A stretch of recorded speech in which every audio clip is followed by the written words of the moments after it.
Good morning, everyone. Welcome to our next session on Ind AS 33 that deals with EPS.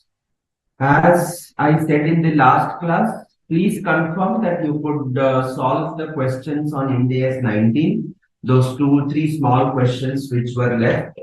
Please let me know if you could do it. Okay. Good morning, Shankar. Good morning, Shailesh. Good morning. Okay. So please let me know if you could attempt those questions, and if yes, then all right. So that's it. Good morning, Shruti. Good morning, Viraj. Okay. So if you have any issues with that, we'll deal it towards the later part of today's class. I will take a little bit extra and sort those issues for you.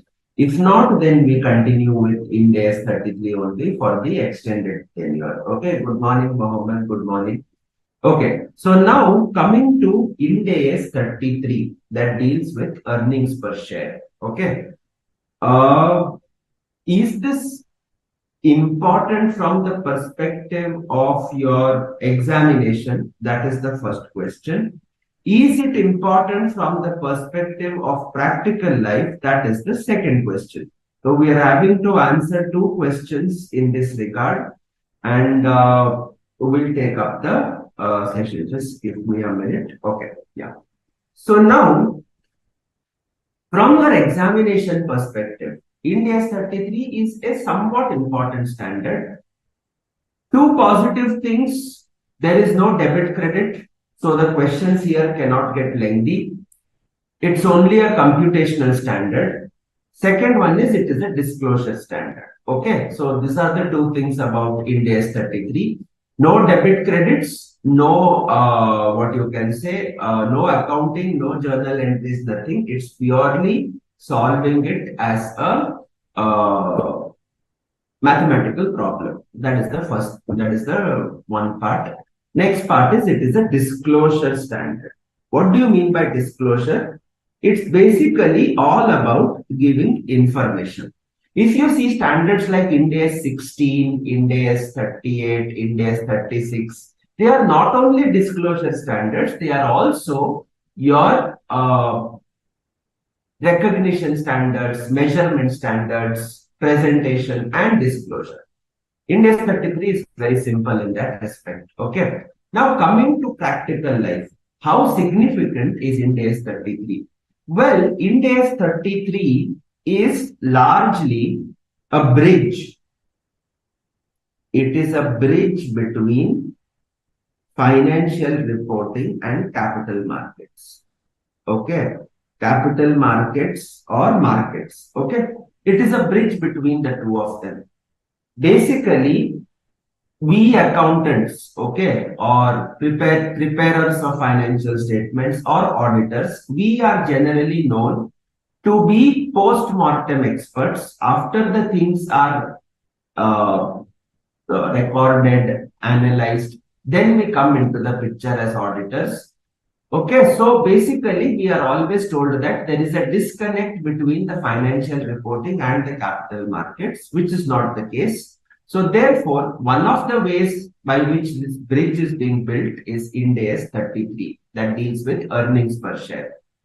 You have heard something known as PE ratio. You have heard something known as PE ratio, which is nothing but market price per share divided by earnings per share, the PE multiple, price to earnings multiple. Okay. So you can see here, you have the earnings per share appearing in the denominator. And this earnings per share is what is covered by Ind AS 33. So when I predict the market price of any share, when I have to analyze any share, all I need is a comparable PE multiple, which I can get from the market, and the EPS of the company whose price I wish to determine, whose value I wish to determine. And when I multiply the PE multiple of a comparable company with this EPS, I get the prospective market price of this particular entity. And that is one of the ways you determine. Although that's not the only way, there are multiple other ways you can determine the value of each share. But this is one of the simple ways where you can arrive at the market price of this share that it is supposed to be. So that is what Ind AS 33 does. Okay. Now we had a corresponding standard. What was that? Can anybody tell me? We had a corresponding standard in the accounting standards regime. Good morning, Ganesh. Good morning. Yes. What was the corresponding standard? Anybody recollects? Anybody is able to remember? Yes. There was a corresponding AS standard.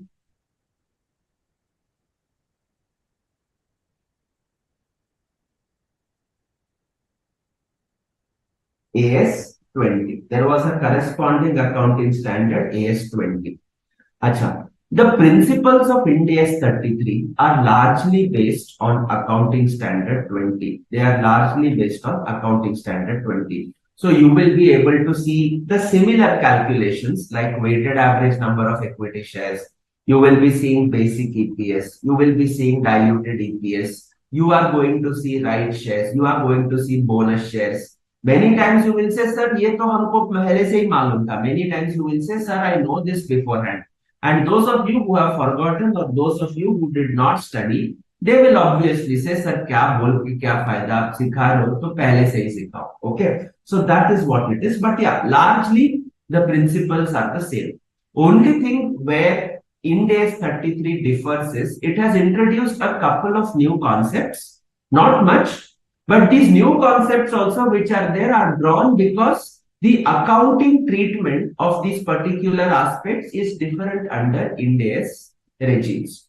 For example, you have convertible debentures. Okay. Now the convertible debentures recording under the accounting standard regime was different.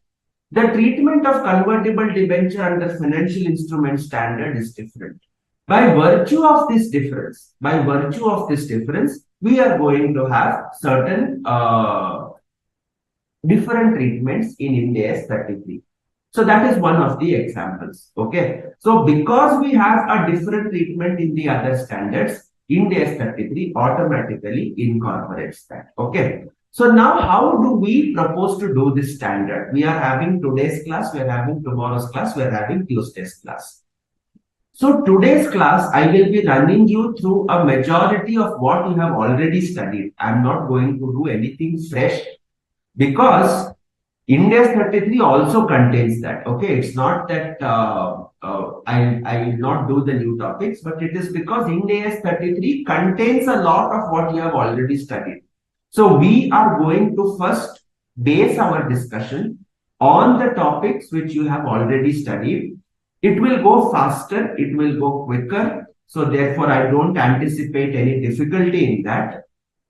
Today, if I am able to complete that, then we can start to see at newer things, contingently issuable shares. That is a big discussion that we'll probably be having in our Tuesday's class. Okay. So that is how this particular standard I have planned. Now I have uploaded in the assignment section a content on Ind AS 33 that is just problems and the related solutions. Most of that we are going to do today only. Apart from that, I will be uploading a presentation which I'm using it now. Maybe by Monday you should be in a position to get it. So once I upload that, you are able to, you'll have the complete content. As usual, the content which I have shared is going to be exhaustive. It is going to have questions from RTPs, from past papers, from study materials, everything. Okay. So I think it's fairly exhaustive for us to cover it up. Okay. So with that, let us start. Good morning, Yukta. Good morning, Mansa. Good morning. I'm not seeing Vanshika or Tanisha around. Okay, fine. All right, let us start. So now, this is the assignment section. One second, not this one. Sorry, I opened the wrong one. Okay, this is the assignment section which I have already shared with you. Okay. Next, I also I will be uploading this presentation. Okay. So we start with the EPS. Okay.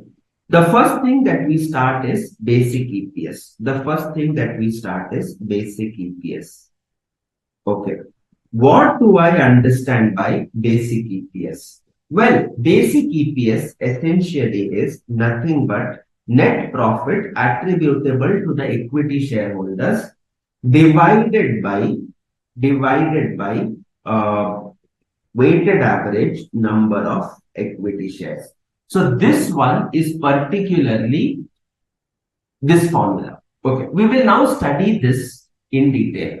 What do I mean by net profit attributable to equity shareholders? क्या मतलब क्या है इसका? Sir, net profit attributable to equity shareholders means the name is clear. Net profit that belongs to the equity shareholders. Sir, which equity shareholders? See, in my capital structure, I could be having preference shares. I could be having equity shares of different classes.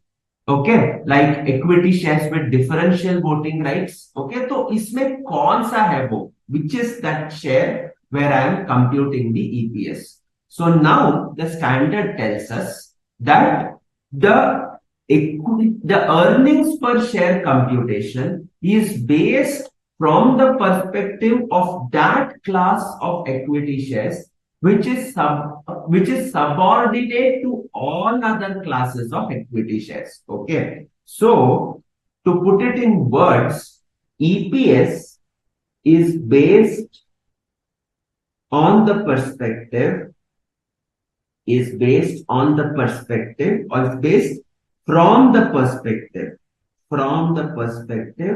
of that class of equity shares which is subordinate to all other equity shares in the capital structure. Is subordinate to all other equity shares in the capital structure. Sir, what does this mean? आपने लिखा तो लिखा, जो बोला वो लिखा, but what is the meaning of this? What do I understand by this statement? Sir, an equity shareholder is the one person who is going to take maximum risk on account of his association with the entity.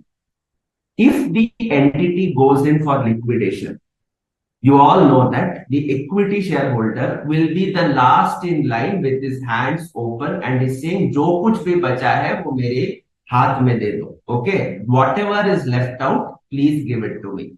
Whatever is left out, that means there is no priority that is accorded to the equity shareholder for returning his principal.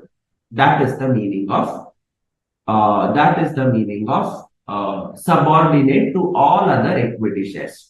We could be having preference shares in our capital structure. Okay. Now, under the Companies Act, preference shares are always going to be redeemable. Okay. But we are not here to discuss Companies Act. We are here to discuss Ind AS. So probably your preference share capital could have a clause that otherwise it is irredeemable. But after the time of liquidation, the preference shares will get a priority over the equity shares. Otherwise, preference shares are irredeemable.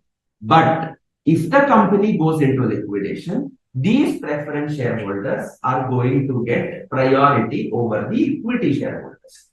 When such clause is present, from whose perspective are you going to compute EPS?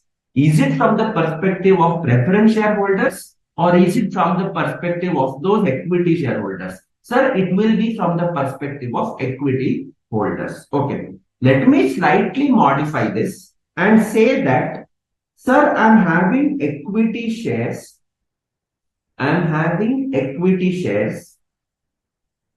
Class A, Class B. दोनों का नाम equity shares ही है. Equity shares Class A, equity shares Class B. And now the terms, the memorandum, the articles tell us that at the time of liquidation, equity shareholders holding equity share A will be paid off first, and then equity shareholders holding equity share B is going to be paid off next. Now, this A and B, which becomes more subordinate? Which becomes more subordinate? It is B which ends up being more subordinate to A. It is subordinate to A. That means in the Q, it is going to come after A.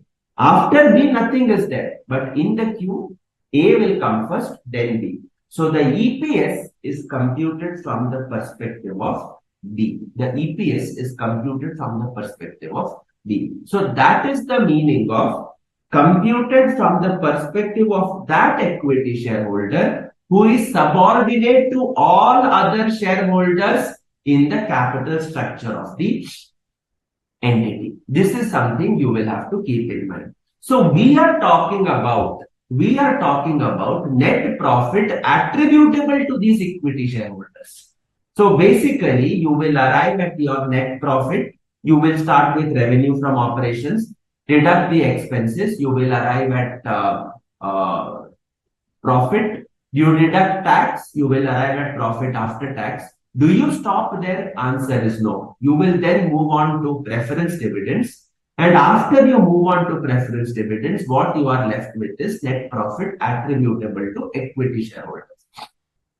Is it okay? So that is the net profit that we are talking about. Okay. Now, the next one, the next concept is WALS. The next concept is WALS, weighted average number of equity shares. Now, let us understand why do I need to look at WALS and why not simply take the number of equity shares present in the capital structure. Okay. So now, suppose I am having two companies, company A, company B.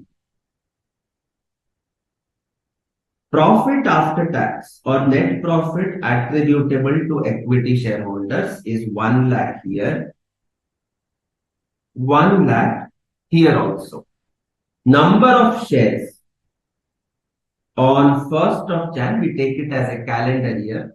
On 1st of Jan, it is 1 lakh.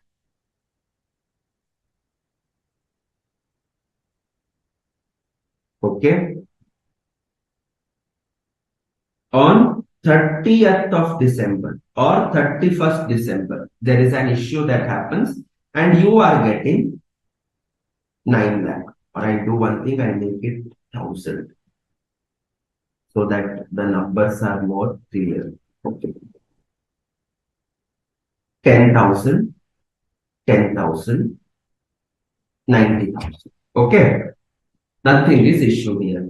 And now the question is, sir, calculate the earnings per share. Calculate the earnings per share. So now how are you going to do this? Sir, karna kya hai, sir? Number of shares is in the denominator. Na? So EPS is equal to 1 lakh divided by 1 lakh. 10,000 plus 90,000. And here it is 1 lakh divided by 10,000. So this becomes rupee 1. This becomes rupees 10. Both are in the same industry. Both have made the same profit. Both have exactly the same operating structures. But for the capital structure, there is no difference between the entities. So this is the EPS that you present. And now the stakeholders will look at the EPS and they will say, oh, D is a far better company. It is giving an EPS of 10 times of that of A. But is it really true? Is it really a fair comparison? Are you doing an apples to apples comparison or are you doing an apples to oranges comparison? It's not true. The fact that A has issued 90,000 shares, the fact that A has issued 90,000 shares is correct. But the fact is also there that these shares are issued on the last day. And therefore, I cannot take this as an entire amount which was available in the capital structure right from the beginning. So therefore, the right approach would be, I have 10,000 shares for the entire year, plus I got 90,000 shares. I don't deny that. but I got it only for a period of 1 day. I got it only for 1 day. It was there only for 1 day in my capital structure. So 90,000 divided by 365, this gives you 10,247 shares. And now when I calculate the EPS, it will be 1 lakh divided by 10,247. So 1 lakh divided by 10,247, I get an EPS of 9.76 per share. This is what it looks like. Okay. So now the question is, understood, sir. So this is the meaning of weighted average number of equity shares. Can I further elaborate on this? What do I exactly mean by weighted average? Sir, weighted average means the number of shares are computed based on a time-weighted average, for the tenure these shares were in issue. Okay, so that is how your denominator is computed. And you take the net profit, you have the WALS, and you do the basic EPS. Done. So that is all your basic EPS is about. Okay. So let me see if I have some questions that are there for you. And basis that we will try to do the questions and move forward. Okay. A couple of new concepts are also there here. So we will look at those concepts and then we'll try to understand it. Okay. Anyways, the first question is very simple. You don't need much of my help. Okay.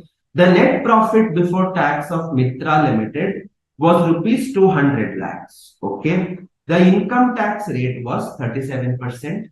The company's preference capital has the following classes: 12% non-cumulative preference capital, okay, 200, 10% cumulative preference share capital, that is 300 lakhs. In its accounts, Mitra has provided or paid the following dividends on the preference capital on non-cumulative preference shares fully declared for the current year, on cumulative preference shares fully provided for the past 3 years. The company has also provided for dividend distribution tax at 12.75% and transferred 10 lakhs to general reserve. You are required to calculate the net profit for the period attributable to equity shareholders. So therefore, you are having a non-cumulative preference share capital as well as a cumulative preference share capital. Achha, what do I mean by non-cumulative? Non-cumulative means 1 year, you know this, okay, all of you know this, but I'm still just kind of refreshing your memories.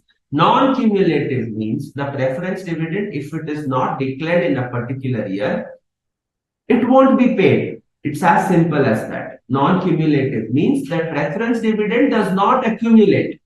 एक साल में declare नहीं किया, the management decides, the directors decide, we are short of cash, we will not pay dividends to our preference shareholders. तो वो साल का dividend lapse हो जाएगा. You are not going to get that dividend, it will get lapsed. That is the meaning of non-cumulative. Cumulative means, sir, today I don't have cash, okay? So the company will not pay the dividend. Tomorrow, if the company wants to declare the dividend for the next year, it has to pay the dividend of the current as well as the next year. The dividend accumulates. It's not something which has gone off track, like how we talked about non-cumulative preference shares. Cumulative में the dividend accumulates. Okay. So therefore, what is the rule? Sir, NPAS is very simple. Net profit attributable to equity shareholders. Basically, it is profit after tax minus preference dividends to give you net profit attributable to equity shareholders. Now the question is, how do I treat preference dividends? Treat the preference dividends? Sir, non cumulative के case में, in the case of non cumulative preference share capital, your preference shares dividend will be considered only if it is declared, will be considered only if it is declared. So dividend considered only if declared, only if declared. All right. So if the dividend is not declared, you are not going to consider that preference share capital. Are we clear with this? Yes. Are we clear with this? Any doubts? No doubts? Yes. Uh, as far as cumulative is concerned, if you don't declare, are you escaping the liability to pay? That answer is no. And therefore, considered, sorry, I'll write it like this. Dividend considered every year, declared or not, it is irrelevant. Declared or not, it is irrelevant. Okay. So this is how you are going to interpret. This is how you are going to interpret. Okay. So my takeaways from here is preference share capital, you are going to record the dividend if it is declared in the case of non-cumulative. If it is not declared, the dividend, if it is not declared, I will not consider. But cumulative case, for cumulative, dividend will be considered whether you declare it or not. In this question, on the non-cumulative preference shares, the dividend is fully declared for the current year. If it is fully declared, do I have to consider it? Answer is yes. Do I have to consider it? Answer is yes. So consider it. On non-cumulative preference shares, it is fully provided for the past 3 years. It is fully provided for the past 3 years. My question to you is, in my EPS calculation, you have the understanding about, don't look at the solution. I'll hide the solution. Okay. I cannot hide the solution. Okay. Don't look at the solution. Tell me from your understanding of what we just discussed, cumulative preference shares fully provided for the past 3 years. Do I have to consider dividend for 3 years, or it would be correct if I consider the dividend only for 1 year? What do you guys think? What do you guys think?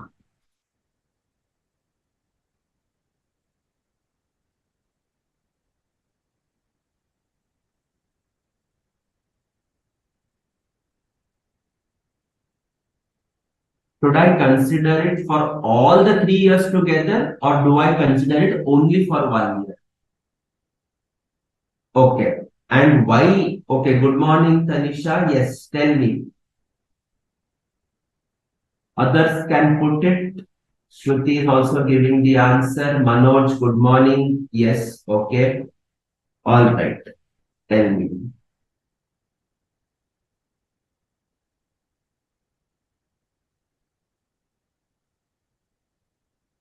Yes. Shankar, what do you think, my friend? Mohammed, what do you think? Viraj, what do you think? Ganesh, what do you think? Yes. Okay. See, the cumulative preference shares, you are providing 3 years today because it is possible you have not provided for the past 2 years. See, you wanted to pay the dividend to your shareholders in the current year. But they are which type of shareholders? Sir, they are cumulative preference share. अच्छा, तो cumulative हो गया, तो you check the previous period. The previous year periods, did you pay? Probably not, which is why you are providing 3 years now. Which is why you are providing 3 years. So therefore, 3 साल का dividend यहाँ पे provide हो जाएगा. But my question to you is, okay, so let us put it like this. Suppose this is 2023, जहां पे 3 years dividend is provided. That means 2022 nothing was provided, 2021 also nothing was provided. So therefore the question is, they have taken 3 years because they wanted to declare it the dividend in 23, but because it is cumulative, they did it as 21 plus 22 plus 23 itself. तो 3 साल का दे दिया. The point is, what is the standard saying? The standard is saying cumulative preference dividend is basically a liability which you have to pay each year. So therefore, this each year's dividend would be considered when I was doing the EPS calculations of 21 and 22. But sir, वो declare नहीं हुआ. Declare नहीं हुआ तो क्या हुआ? वो liability था, वो pay होने वाला था, वो टर्म्स में है, इंस्ट्रूमेंट के टर्म्स में लिखा हुआ. It is there in the terms of the instrument. It was required to be paid in the years 21 and 22. You did not pay is your problem, but you had to pay is a fact. In the future, you have to pay this. That is also a fact. And therefore, you would have considered it in the EPS of 21 and 22. So therefore, in the year 23, it would not be fair to consider all the 3 years, because 21, 22, 2 साल का आप ले चुके हो. You have considered the dividend for 2 years in 21 and 22. And therefore, in 23, for the purpose of EPS, I am going to consider only 1 year. I am going to consider only 1 year. ठीक है? Yadu, is it fine? Badri Vishal, is it fine? Yes. Manoj Kumar Pandey, did you understand? Yes. Remaining all those who answered, they are mostly right only. Okay, that's right. Yukta is right. I did not say that. Okay, standard is saying that. Okay, so I am a mouthpiece for Ind AS certificate. Okay, so that is how it's going to be. All right. Anybody has any doubts? तो हम 1 साल का ही consider करेंगे. We are going to consider it for a tenure of 1 lakh. Okay, no problem. All right. ठीक है. So now based on this, very simple. See, you will not get this in the exam, but it is just to make you familiar with the terms. Okay. So we start with profit before tax, 200 lakhs. Tax expense is 37%, so that gives you 74. So 126 is what is left. On non-cumulative preference share, it is declared in the current year. That is why it is taken. On cumulative preference shares, only for the current year. So therefore, 30. Sir, 2 साल का, it would be considered in the past. So I will not consider it again. And dividend distribution tax payable. Okay. Sir, why do I deduct dividend distribution tax? Why do I deduct DDT? अभी तो है नहीं, we don't have it in force right now. But there was a section once upon a time, 115O. Okay, so 115O था पहले, वो चला गया. Okay, so now why do I deduct DDT? Simple. Net profit attributable to shareholders, na? Attributable to equity shareholders. Will the equity shareholder get the DDT in his hand? Answer is no.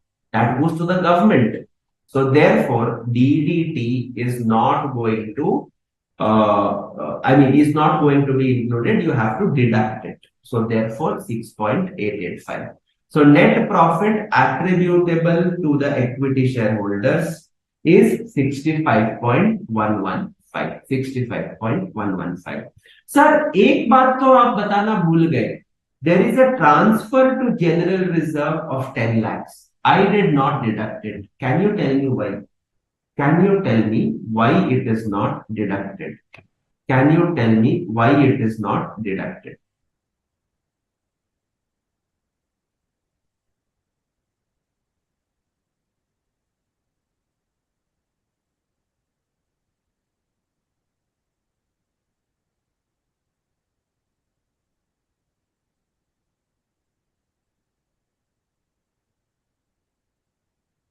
बोलो. Why is amount transferred to general reserve not deducted? कोई बोल सकता है?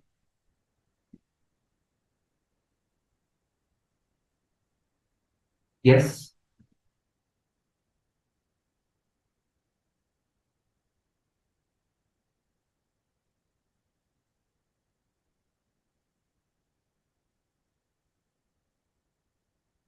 That's right. That's right.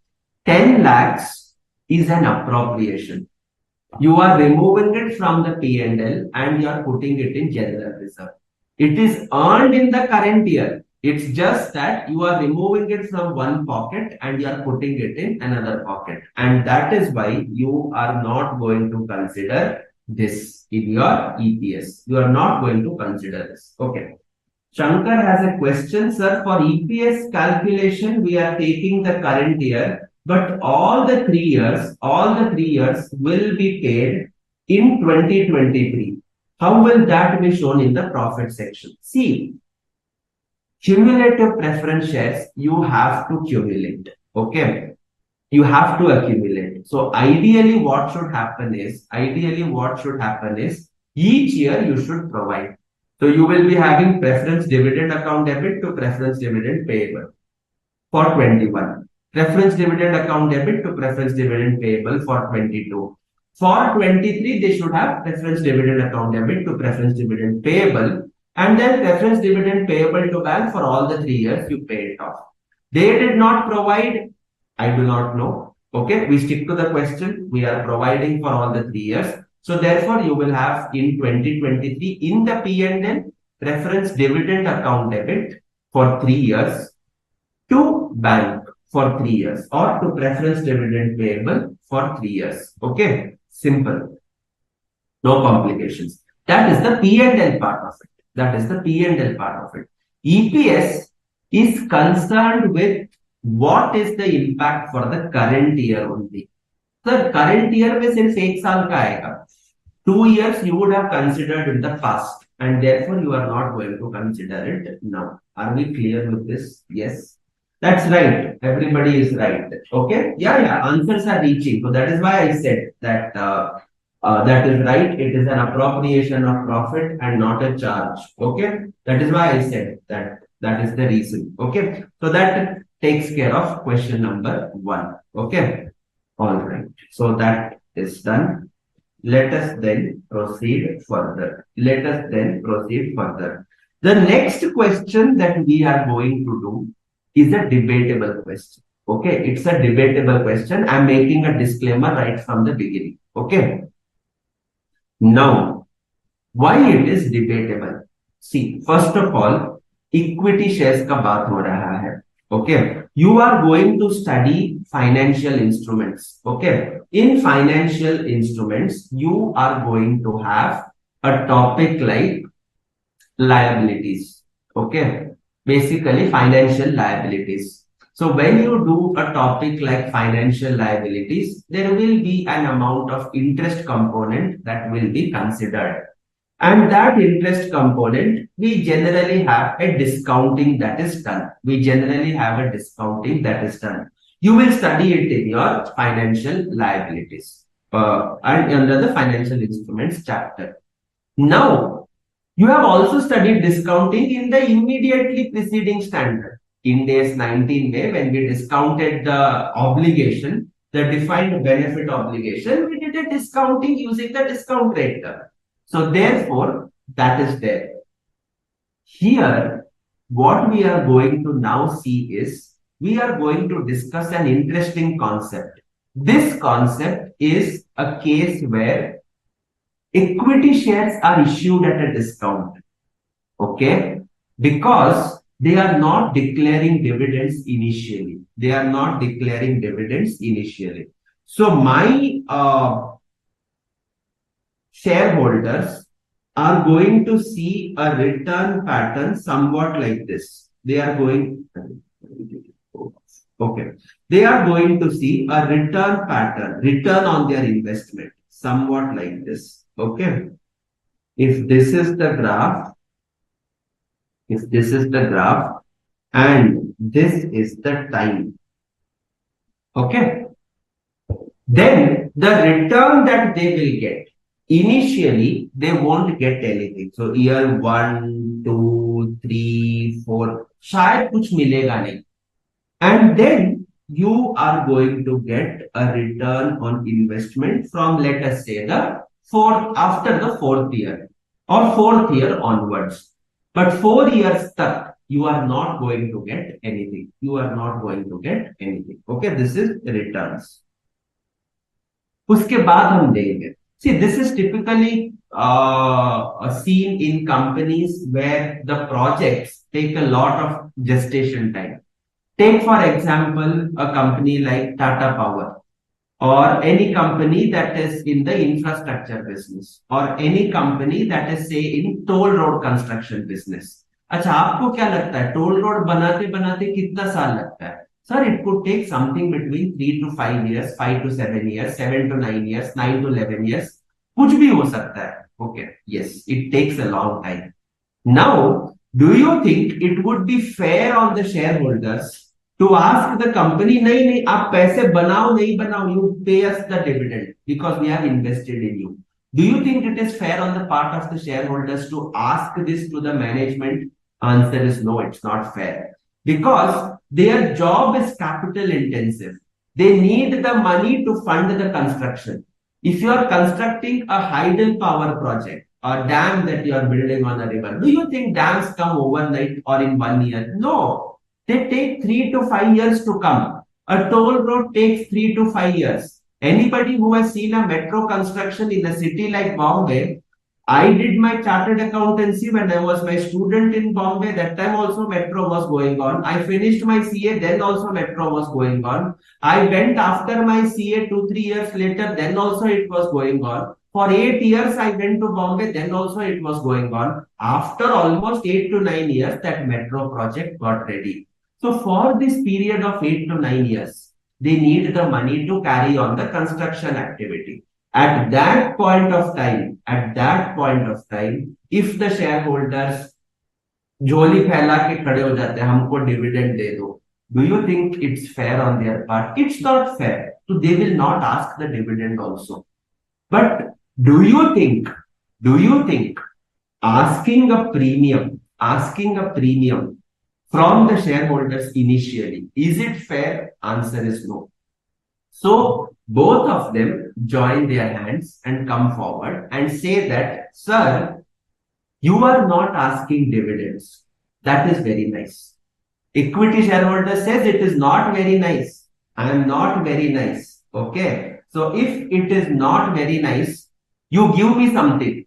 So what the company says, sir, initial 5-10 साल, 10-12 साल, we are not able to give you dividend. Instead, we will give a discount on the share price. We will give a discount on the share price. That means what, sir? That means initially we are not going to collect the amount of money that we intended to collect. We are not going to collect the amount of money that we intended to collect. Okay, so if you look at this particular question, let us understand how the question is. I need to explain this with the help of the question only. A company issued non-convertible, non-redeemable Class A cumulative preference shares. Let me tell you, this is not Companies Act. Okay, this is not Companies Act. So therefore, when I talk about Ind AS, please set aside the Companies Act, because under Companies Act, you cannot issue a non-redeemable preference share. Preference shares are mandatorily redeemable with a maximum maturity period of 20 years under the Companies Act. Okay. The ironical part is, मतलब irony समझते हो? The ironical part is, this example is there in the Companies Act, the Ind AS 33 that is appended by MCA. You want, I can open the standard and show you. The Companies Act does not accept non-redeemable preference shares. But Companies Act वाला जो Ind AS है, that has this example of non-redeemable cumulative preference shares. क्यों ऐसा है? Because the IAS 33 standard also has this example. Foreign में it is possible that they accept non-redeemable preference shares, but यहाँ पे when they brought the standard, I think वो थोड़ा coordination में issue हो गया. Anyways, this is there in the standard. We are studying it. Okay. So a company issued non-convertible, non-redeemable cumulative preference shares of 100 par value at the beginning of year one. At the beginning of year one. These shares are entitled to a cumulative annual dividend of rupees 7 per share starting in year 4. At the time of issue, the market rate dividend yield on such shares was 7% per year. The market rate dividend on such shares was 7% per year. Means what? If you had to put the money in a similar company outside, which was already past the gestation period, project unka already chalu ho gaya tha. If that was the case, then what would be the issue is you would collect at 7% per annum. You would collect the amount at 7% per annum. So in my graph, the shareholders will say, fine, from you I am not going to expect any dividend. ठीक है. But if I had to put the money elsewhere, I would get a return of 7% per annum. I would get a return of 7% per annum. इतने का discount मुझे देना पड़ेगा. You have to give me this much discount in the future. Company says, yes, you are absolutely right. So therefore, the question now talks about what would be the issue price of the preference shares, number one. What would be the treatment for computing the EPS, number two? What would be the treatment for computing the EPS for number two? Let us look at it. The first part focuses on computing the issue price. The first part focuses on computing the issue price. Present value is 100. Discounted at 7% for 3 years. देखो 3 साल आपने कुछ दिया नहीं, वो बेचारा equity share holder ऐसे खड़ा रहेगा, उसको कुछ मिलेगा नहीं. So you are telling him, okay, I will not collect entire 100 from you. I will take care to ensure that you get your return of 7%. You get your return of 7%. So the present value of 100 discounted at 7% for 3 years comes to 81.63. Comes to 81.63. So it is as if the company is not paying the dividend, but the company is avoiding an inflow of 100 rupees. Sir, कायदे से ideally the shareholder had to pay 100 and he would get 77 rupees dividend. But now what is happening is the shareholder is not paying 100. The shareholder will pay 81.63. Sir, why 81.63? Because each year for the 3 years, you will be recognizing a dividend of 7%. You will be recognizing a dividend of 7%. So let us look at that. I'm sorry, why I'm opening this every time. Okay. So coming to this, each year for the first 3 years, there won't be a dividend outflow. Rather, there will be a notional 7% dividend which is computed. You are basically preparing a discounting table, a discounting and unwinding of discount table. So we start in year 1. I will collect 81.63. Notionally, we call it as imputed dividend. Notionally, we recognize dividend at 7%. We recognize dividend at 7%. So the entry that will be passed is preference dividend account debit to preference capital. The capital also builds up by that amount because I'm not going to pay it. I cannot show it as preference dividend payable. वो payable नहीं है. It goes and forms part of the capital because you have received the capital at 7% per annum advance. So you are going to get 87.34. Will you pay any dividend? Answer is no. Will you pay any dividend? Answer is no. And therefore, dividend is zero. Coming to the next year, 87 is opening balance. 87 is opening balance. So therefore, I am having opening balance plus dividend at 7%. Plus dividend at 7%. And therefore, 6.11 becomes 93.46. Will I pay the dividend? Answer is no. Why will I pay? I gave a 7% per annum discount. So that is gone. Coming to the next, 93.46 opening, 6.54 becomes 100. Dividend paid for the last year also will be 0. And after that, 100 will be the opening. Dividend of 7 will be paid. Is it okay? Yes. This is how the question is discussed. This has also come in your study material for the first time. Yes. This has also come in your study material for the first time. वो पहले था नहीं. It was not there earlier. Okay. This is the question, exactly the same question which we have done. And this question is there. This question is just put in. So, what the standard probably wants to express is, Yukta, the discount is 7% per annum. Okay, it is 7% per annum. So you need to do a PV calculation. Because the discount compounds each year.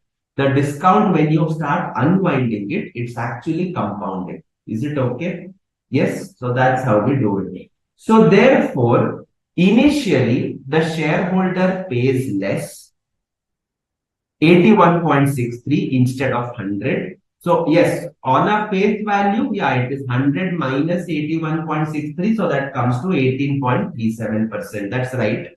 But it is a 7% compounded discount rate, which we are talking about.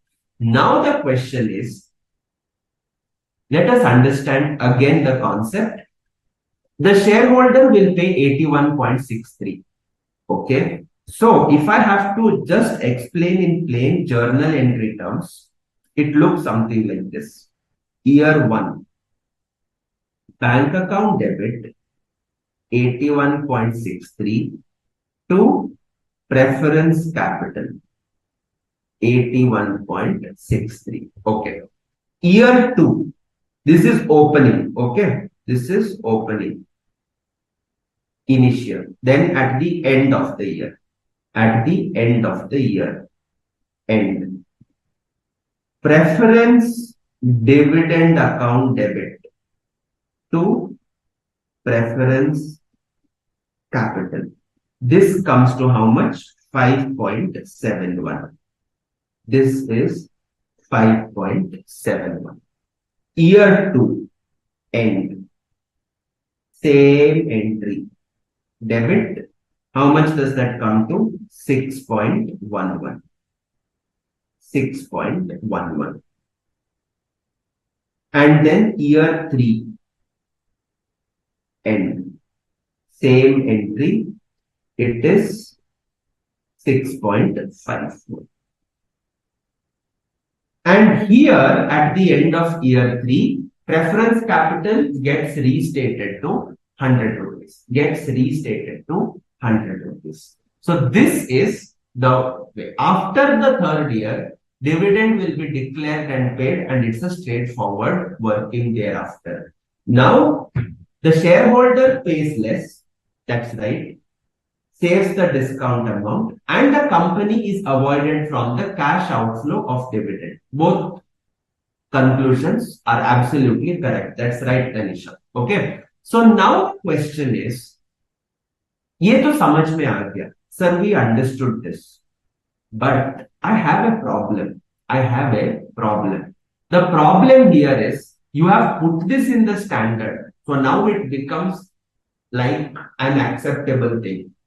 But the issue is this is non-redeemable. Non-redeemable means when you study financial instruments, it's non-redeemable means it is in the nature of equity.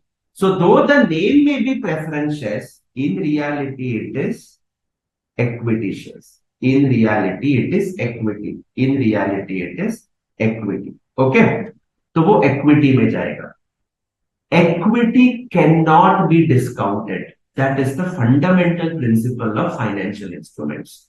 Equity instruments, whatever name you give, preference, equity, stock options, whatever name you give, it is equity. Equity instruments are never discounted. It does not make sense to discount them because you don't pay interest on equity instruments.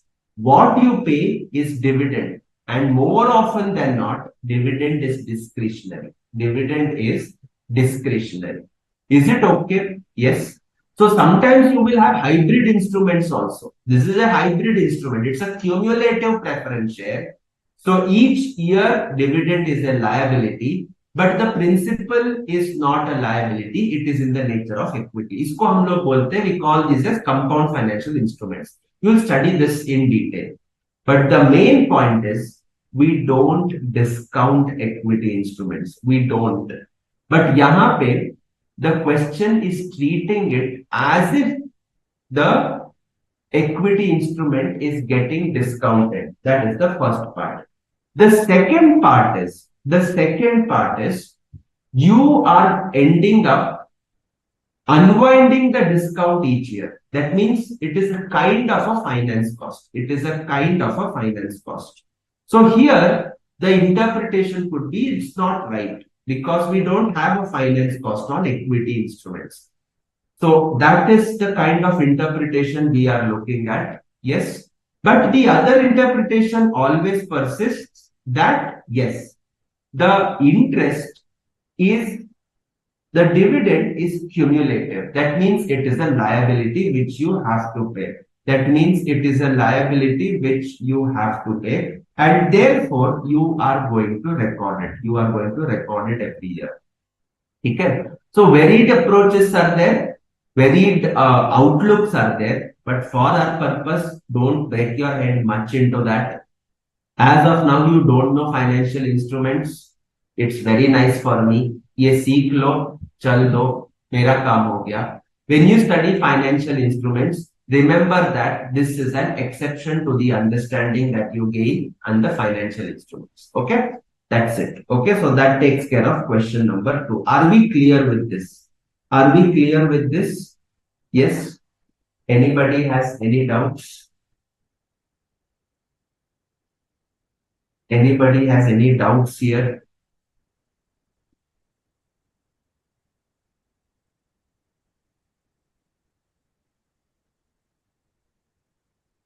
Okay, fine. So that's clear. So done. So we are also done with shares at a discount. Okay, shares at a discount. Okay, coming to the next part. Okay. This is now going to deal with weighted average number of equity shares and so on and so forth. Okay. In a financial year, Ravi issues 80 lakhs equity share at par the financial year. It had also on 15th December. Okay. It had also bought back 20 lakhs equity capital on 1st March. The equity capital was rupees 150 lakhs at the end of year 31st March. 150 lakhs at the end of the year. Compute the weighted average number of equity shares outstanding during the period if the face value of each share is rupees 100. Compute the basic EPS if the net profit attributable to equity shareholders is rupees 10 lakhs. Okay. So what all do I have? Sir, I have closing capital. I have a fresh issue. I have a buyback. I don't have opening capital. So just compute it. 150 lakhs closing, fresh issue 80, buyback is 20. So opening capital comes to 90 lakhs. Opening capital comes to rupees 90 lakhs. Okay. So each share is having a face value of 100. Okay. Each share is having a face value of 100. So 90 lakhs means 90,000. 80 lakhs means 80,000. Okay. 20 lakhs means 20,000. Okay. So now the question is, how do I compute my weighted average number of equity shares? There are two approaches. I have given both the approaches in the solution. I will tell you which one is better. You can follow what you are more comfortable with. Okay. This is the first method. This is the method which the institute always uses in its solutions. Okay. Both the methods, any of the method you do will give the same answer. So let me be very clear on that. Answers are not going to differ.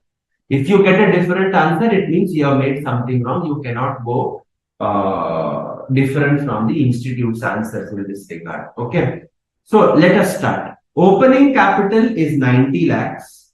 90 lakhs means 90,000 equity shares. These shares were there for the entire year. These shares were there for the entire year, that is 12 months. And the time weight factor is it was there from 1st April to 31st March, so 12 upon 12. So that gives you 90,000.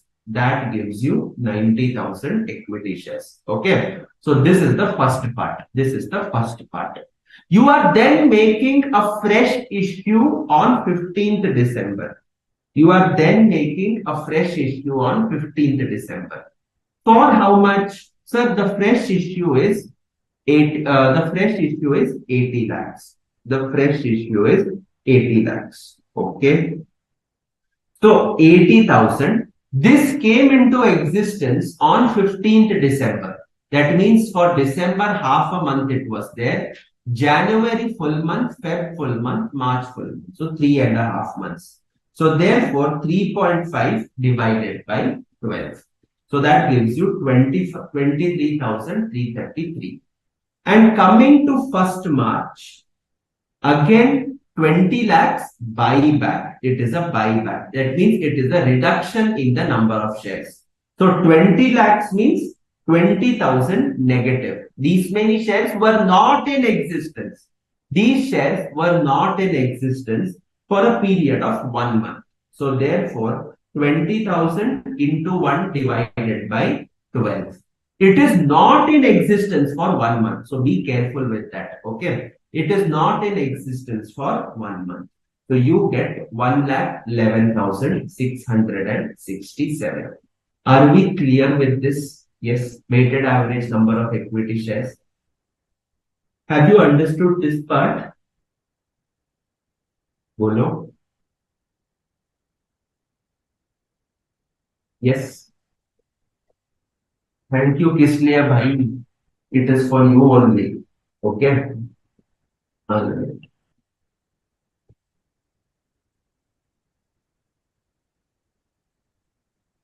Have we understood?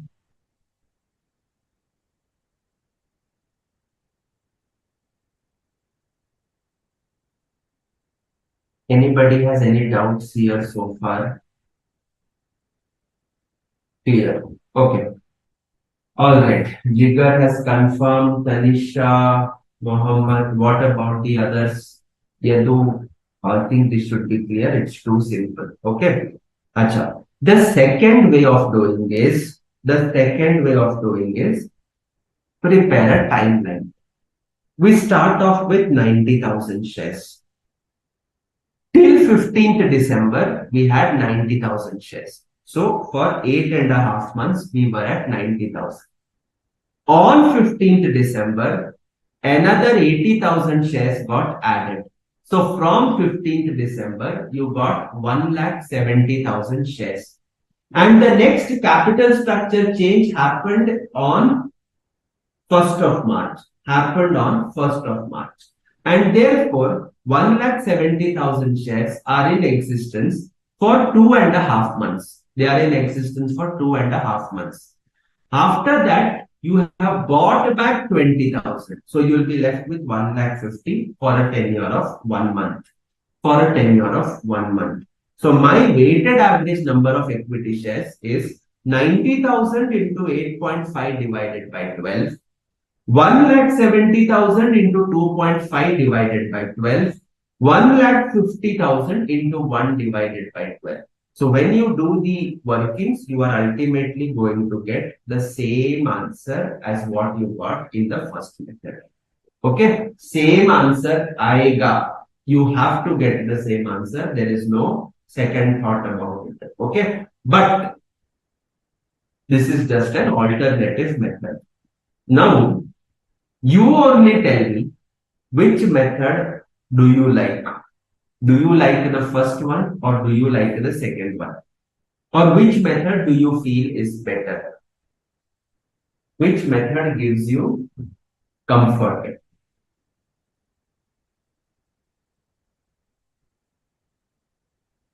Okay,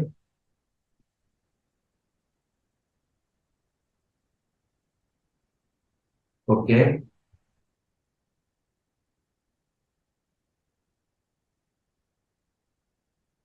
okay. All right. No problem. Many of you say that first method gives you the comfort. Very nice. Please go ahead.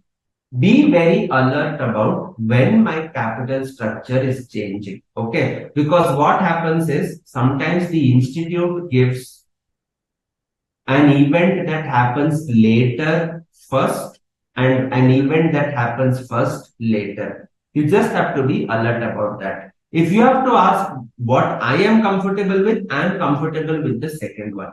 I am comfortable with the second one. Chances of errors in the second method is close to zero because you are first of all putting a timeline, number one. Second is you are going to have distinctive points where there could be a buyback, there could be a bonus, there could be a right, there could be rights issue, there could be a buyback, there could be a fresh issue. Anything could be there at any point of time, and that will be denoted on the timeline. So all you have to do is starting point, number of shares, put the time points in between when there is a change. For that time point, you give the change that is happening, and then you just go on keying in the additions or subtractions to the number of shares. And once that is done, you are able to get the EPS. Okay. So for me, I'm more comfortable with the second one, but all of you said you are comfortable with the first one. I'm not denying that. Okay. Both the methods give the same answer. So please follow whatever method you are more comfortable with. Okay. Whatever method you are more comfortable with. Okay. All right. Okay. So then the basic EPS is net profit attributable divided by WALS, weighted average number of equity shares. So that gives you 10 lakhs. They have given in the question divided by 1,11,667. So your basic EPS is 8.96. Your basic EPS is 8.96. Okay. All right. So now question number 4. You want to try it? Try it out immediately. Okay, just try this out immediately so that you know you get a hang of it. Okay, just try out question number 4. Then we shall proceed further.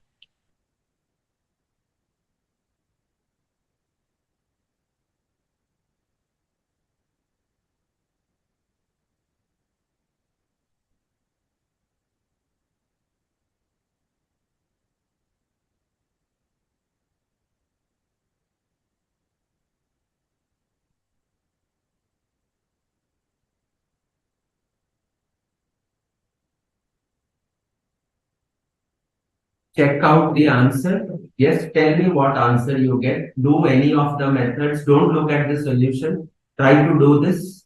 Give me the answer.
Okay, fine.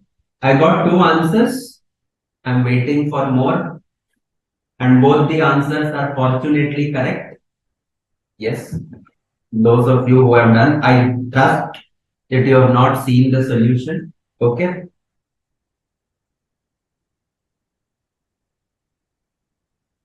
I got the third answer. That is also right. Very good. Fourth also I got excellent. You guys are brilliant. Okay. So let us just quickly run through the solution. Okay.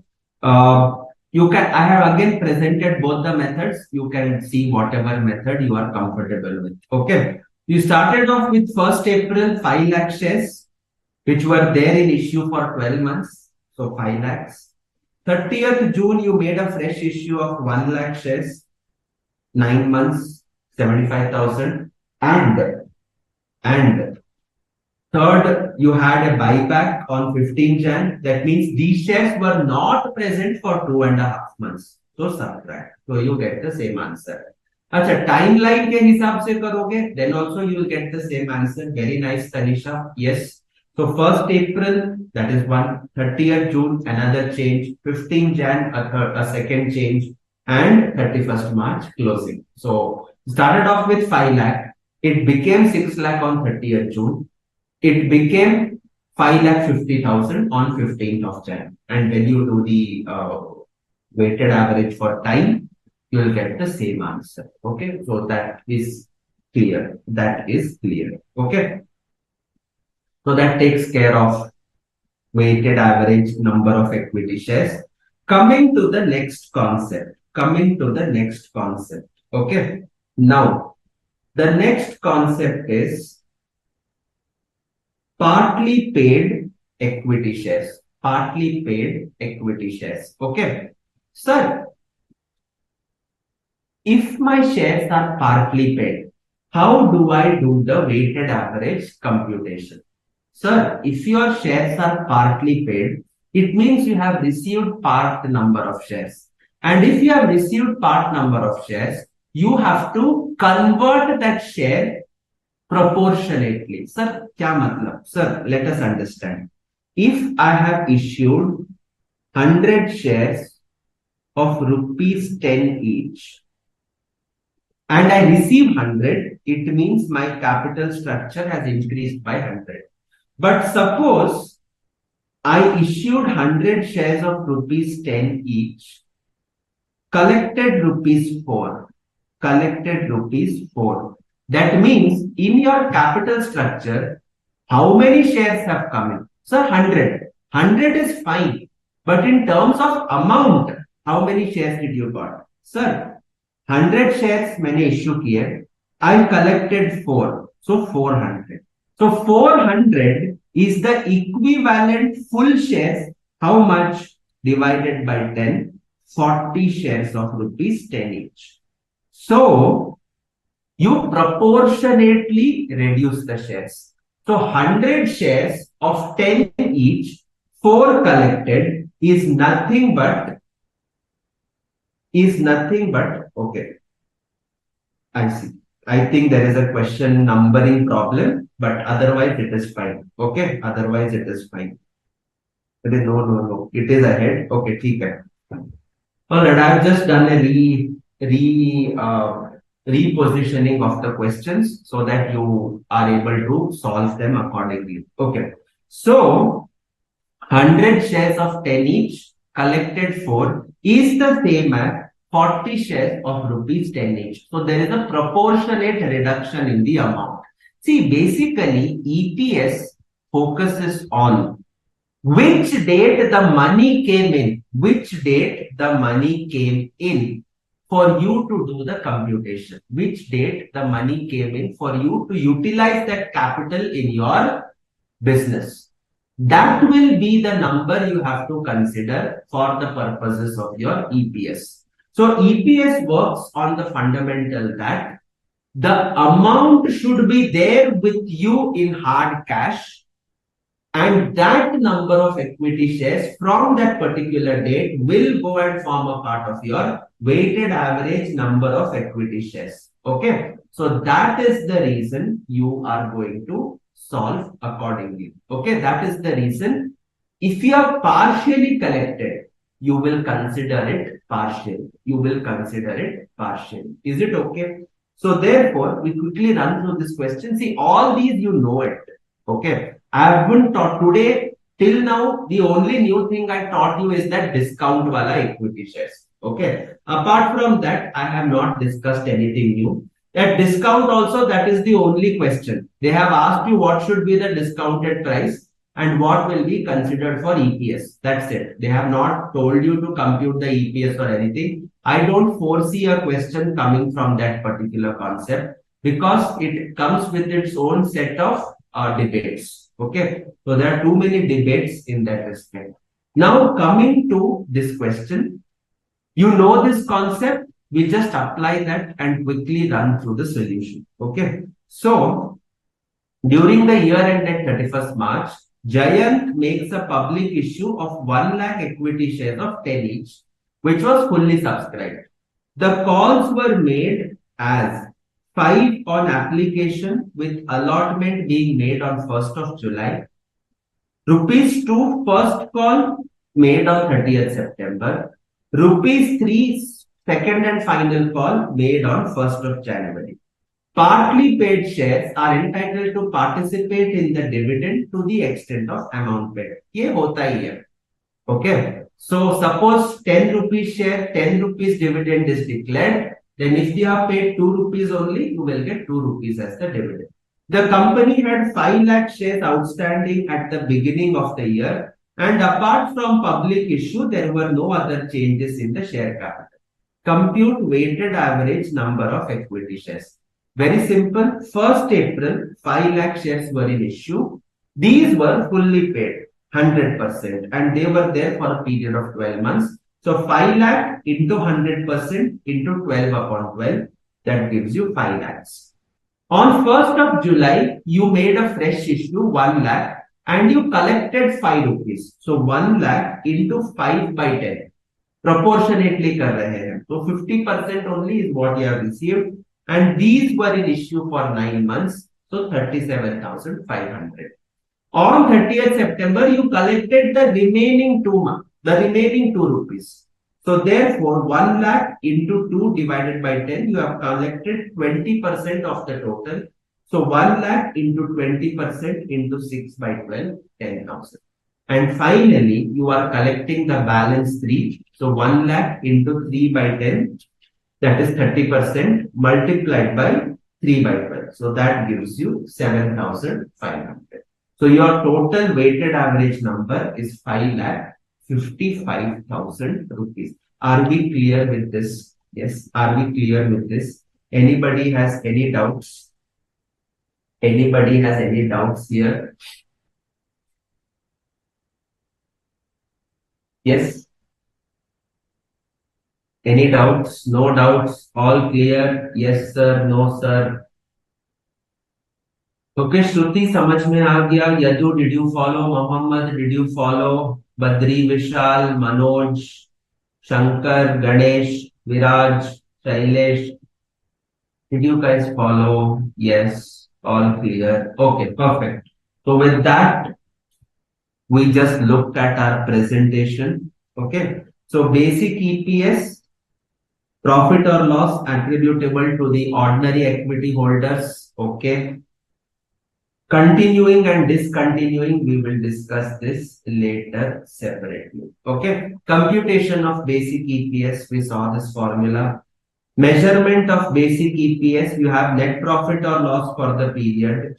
After tax, adjusted for after tax amounts of preference dividend. Differences on settlement of preference shares, similar effects for preference shares classified as equity. These we'll see later on. Okay. As of now, we have seen the top adjustments. Okay. Next. After tax, treatment of certain amounts. Yes. Dividends on cumulative preference shares paid or declared during the current period in respect of previous periods.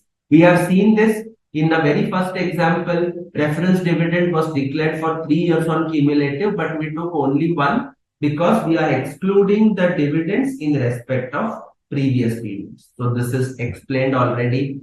Includes after tax preference dividend declared, this is the word of the standard, declared in respect of the period on non-cumulative preference shares. Okay. And on cumulative preference shares, dividend required whether or not they have been provided for. Is this in line with what we have studied? Yes, sir. This is in line with what we have studied. We have seen a question also. There is nothing different from that. Okay. So you just sit back and relax. So this is the question that we have solved already. Increasing rate preference shares, we have seen that discount wala. Yes, it means there is a low initial dividend to compensate an entity for selling preference shares at a discount. Okay. And above the market dividend in later periods to compensate investors for purchasing preference shares at a premium.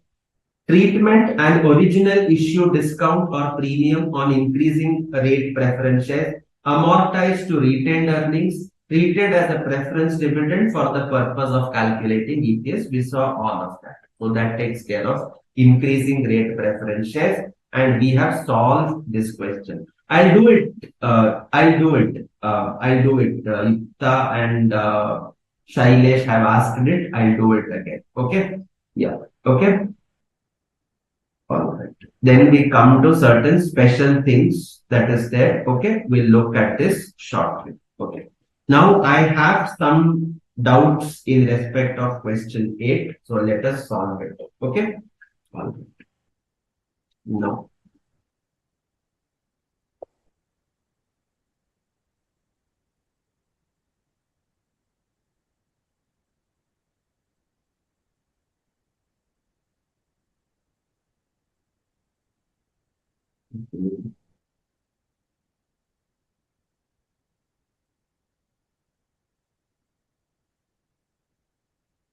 Okay.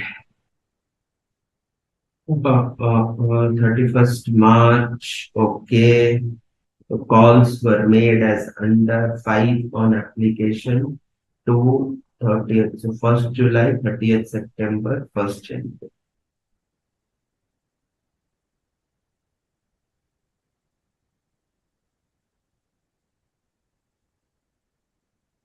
Okay.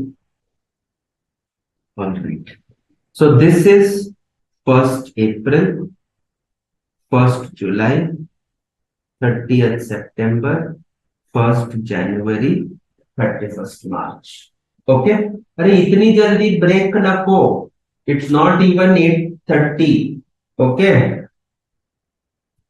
थोड़ा दिमाग पे बोझ है but ठीक है, उसको थोड़ा सा सहन करो. एग्जाम में 3-3 घंटे बैठना पड़ता है. Okay. So 1st April, we started off with how many shares? Sir, we started off with 5 lakh shares. 5 lakh shares. Okay. Now, on 1st July, sir, we did a public issue. How many shares? 1 lakh shares. On 1st July. Okay. So 1 lakh shares. Achha. 1 lakh shares. Did you get the full amount? No, sir. हमको part amount मिला. Sir, how much did you get? Sir, you got only 5 rupees out of 10. So 1 lakh into 5 on 10. That means you have actually received an equivalent inflow of 50,000 shares. You have received an equivalent inflow of 50,000 shares. Okay. You made 1 lakh, but the money that you got, 1 lakh into 5 divided by 10. You got only half the amount. So that means it is as if you have made a fresh issue of 50,000 shares. Okay. Next, on 30th September, rupees 2 on first call. Into 2 by 10. So that gives you. Sir, we got 2 rupees in respect of 1 lakh shares. Agreed. So when you got 2 rupees in respect of 1 lakh shares, it means that you got an equivalent of 20,000 shares added to your capital structure. Okay. And finally, on 1st of Jan, into 3 by 10. So that equals to 30,000 equivalent shares. That equals to 30,000 equivalent shares. So every 3 months, yes. Is it a quarter?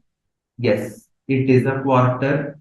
So therefore, my EPS calculation will work something like this. I had 5 lakh shares in the beginning. They were there for 3 months till 1st of July. Then 5 lakh became 5 lakh 50,000 for the next 3 months. Then 5 lakh 50 became 5 lakh 70,000 for the next 3 months. And then 5 lakh 70 became 6 lakh for the last 3 months. So that gives you how much? That gives you how much?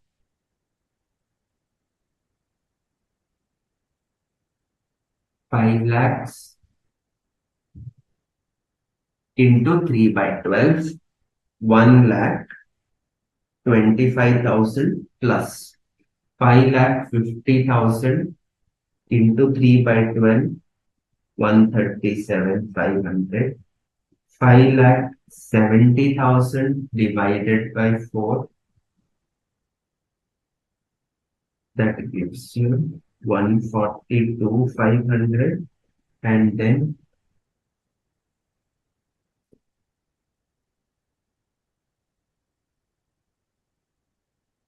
okay,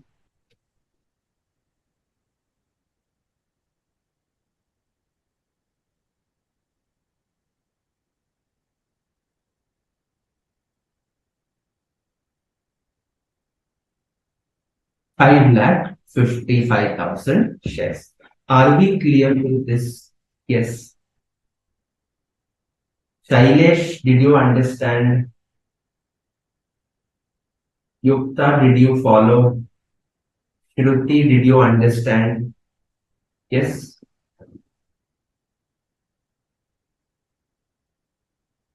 Yes.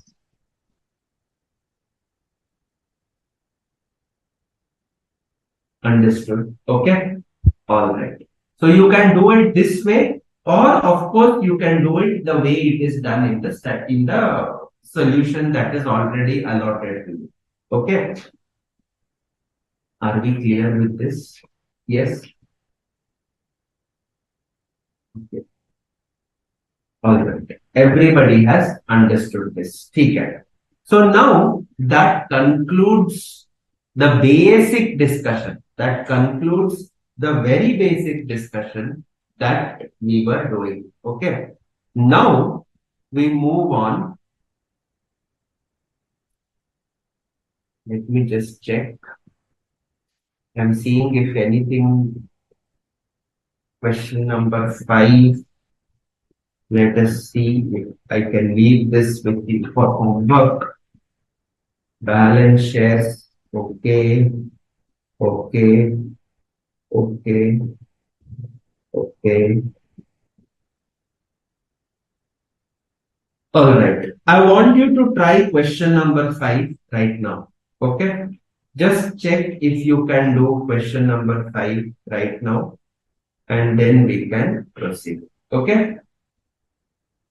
Question number 5. Quickly. Question number 5. जल्दी से करो. Do it quickly.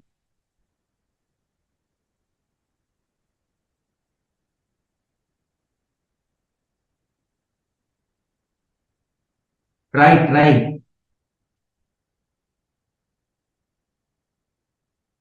First you compute weighted average number. Share the answer with me. So the answer is there staring in front of you. Don't look at that. Okay. Try to do it. I'll hide the answer for you guys.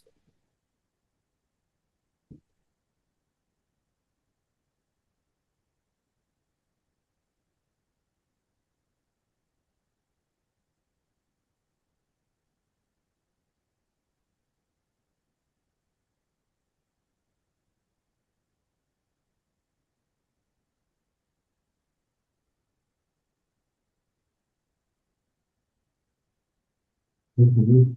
To highlight or-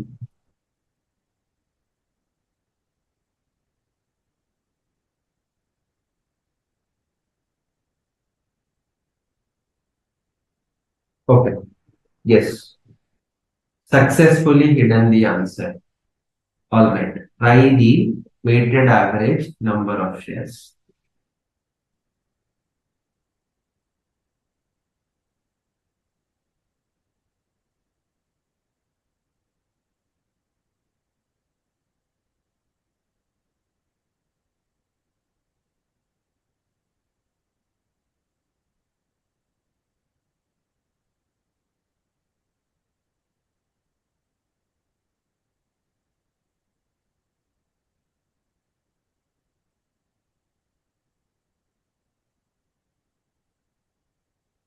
Yes. Weighted average.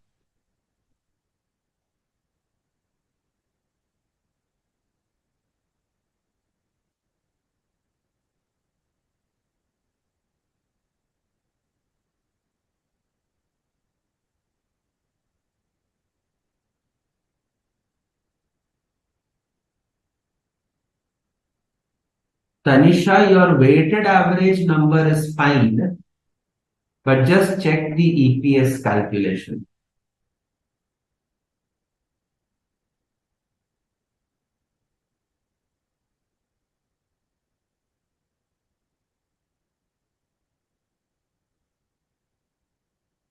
Yukta is also right. Very good. I'm happy. What about the others? Weighted average number. Did you get it?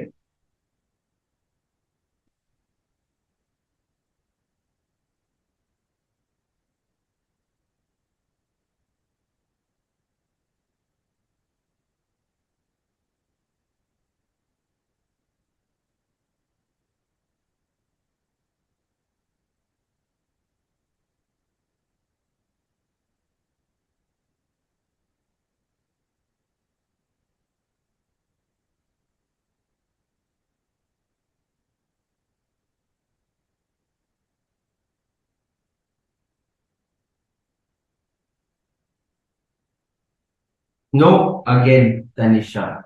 Gadbad mat karo. Okay, Viraj's weighted average also is Viraj, you have forgot to put a decimal point in your answer. Muhammad, that's right. Okay, so weighted average, I think all of you are brilliant. Okay, everybody got the right update. So I don't have any doubt and I don't feel I need to solve that also.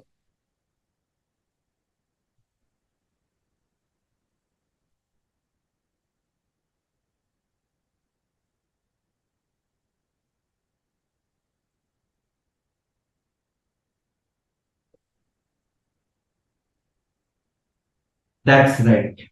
Yukta is right. Okay. All right. So I don't think I need to do the weighted average number of equity shares because everybody got it right. Okay. So I don't think I don't see the need to do the weighted average number. At least I'll not do it by the method that is done in the solution. Okay. So if at all I have to do, I'll do it quickly by the timeline method. You can cross check your answers. Okay. So let me just draw a rough timeline.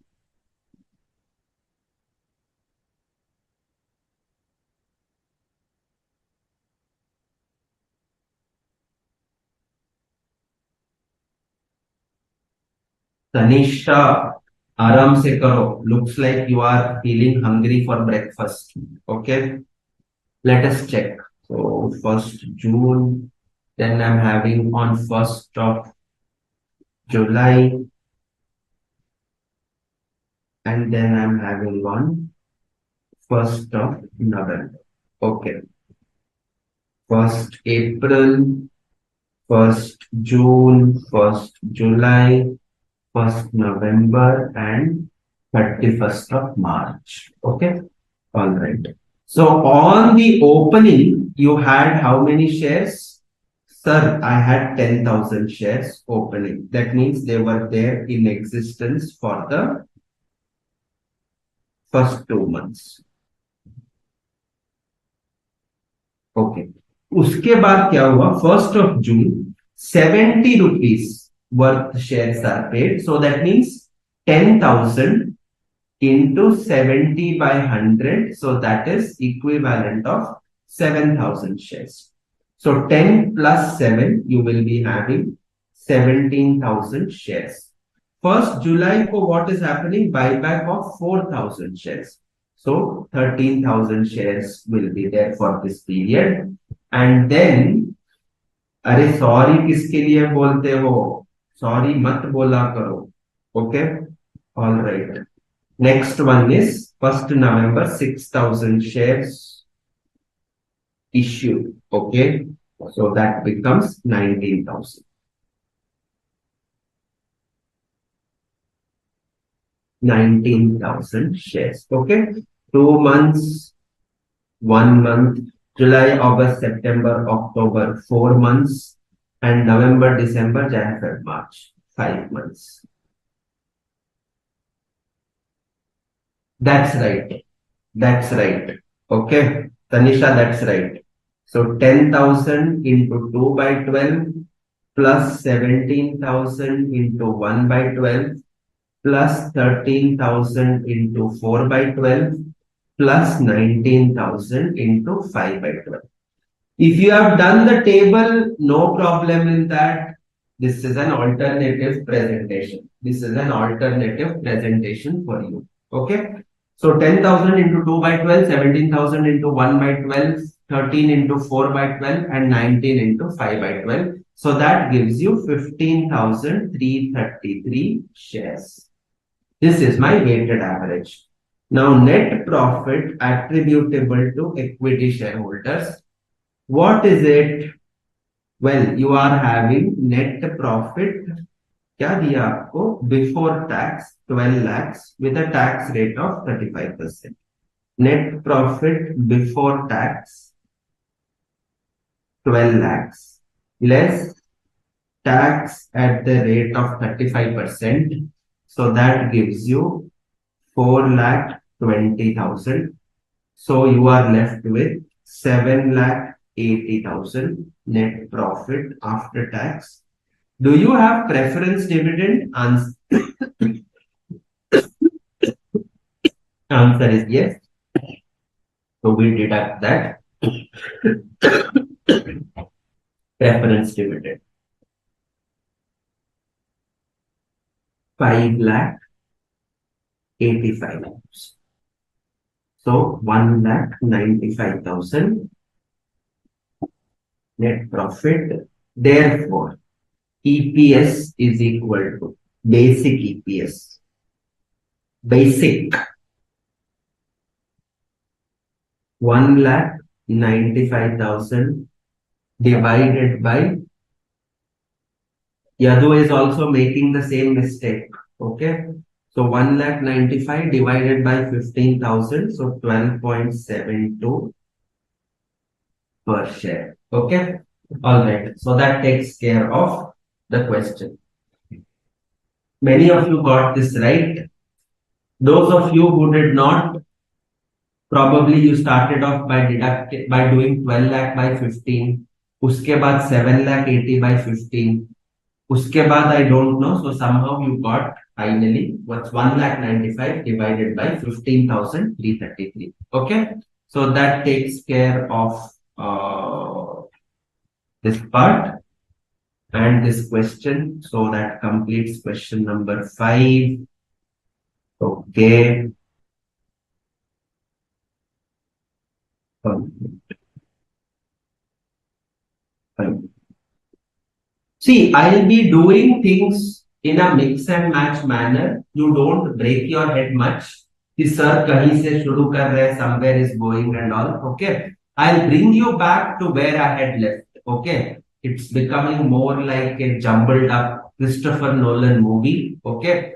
Where you have one scene, then you go somewhere else. But finally, at the end, everything starts making sense. Okay. All right. Now, we discussed denominator, weighted average number of shares. So determine the number of ordinary shares and the dates of respective issue, bought back, issued during the year, time weighting factor, weighted average number is equal to multiplying the time in the consideration. Okay. All right. Oh, okay. So illustration 3, this is from the study material. This is from the study material. So let's go through this question. Yes, let's go through this question. All right. Following is the data for company XYZ in respect of the number of equity shares during the financial year X1, X2. Find out the number of equity shares for the purpose of basic EPS as per Ind AS 33. Okay. All right. So please try this last question on weighted average number. Try this last question. Let us see.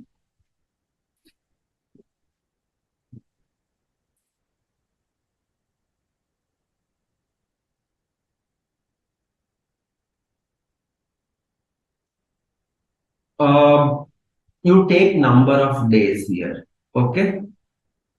Take number of days and solve. Don't go by months. Okay. थोड़ा सा मेहनत ज्यादा है.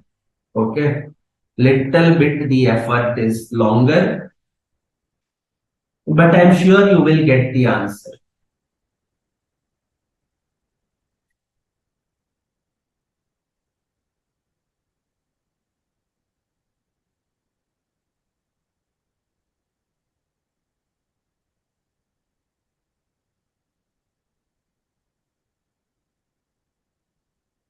I'll give a break.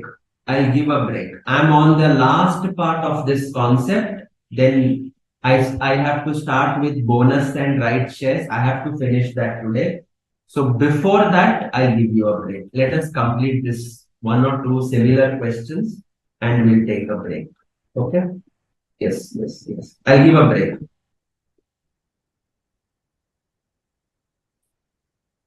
मिलेगा यार break मिलेगा break के लिए क्या है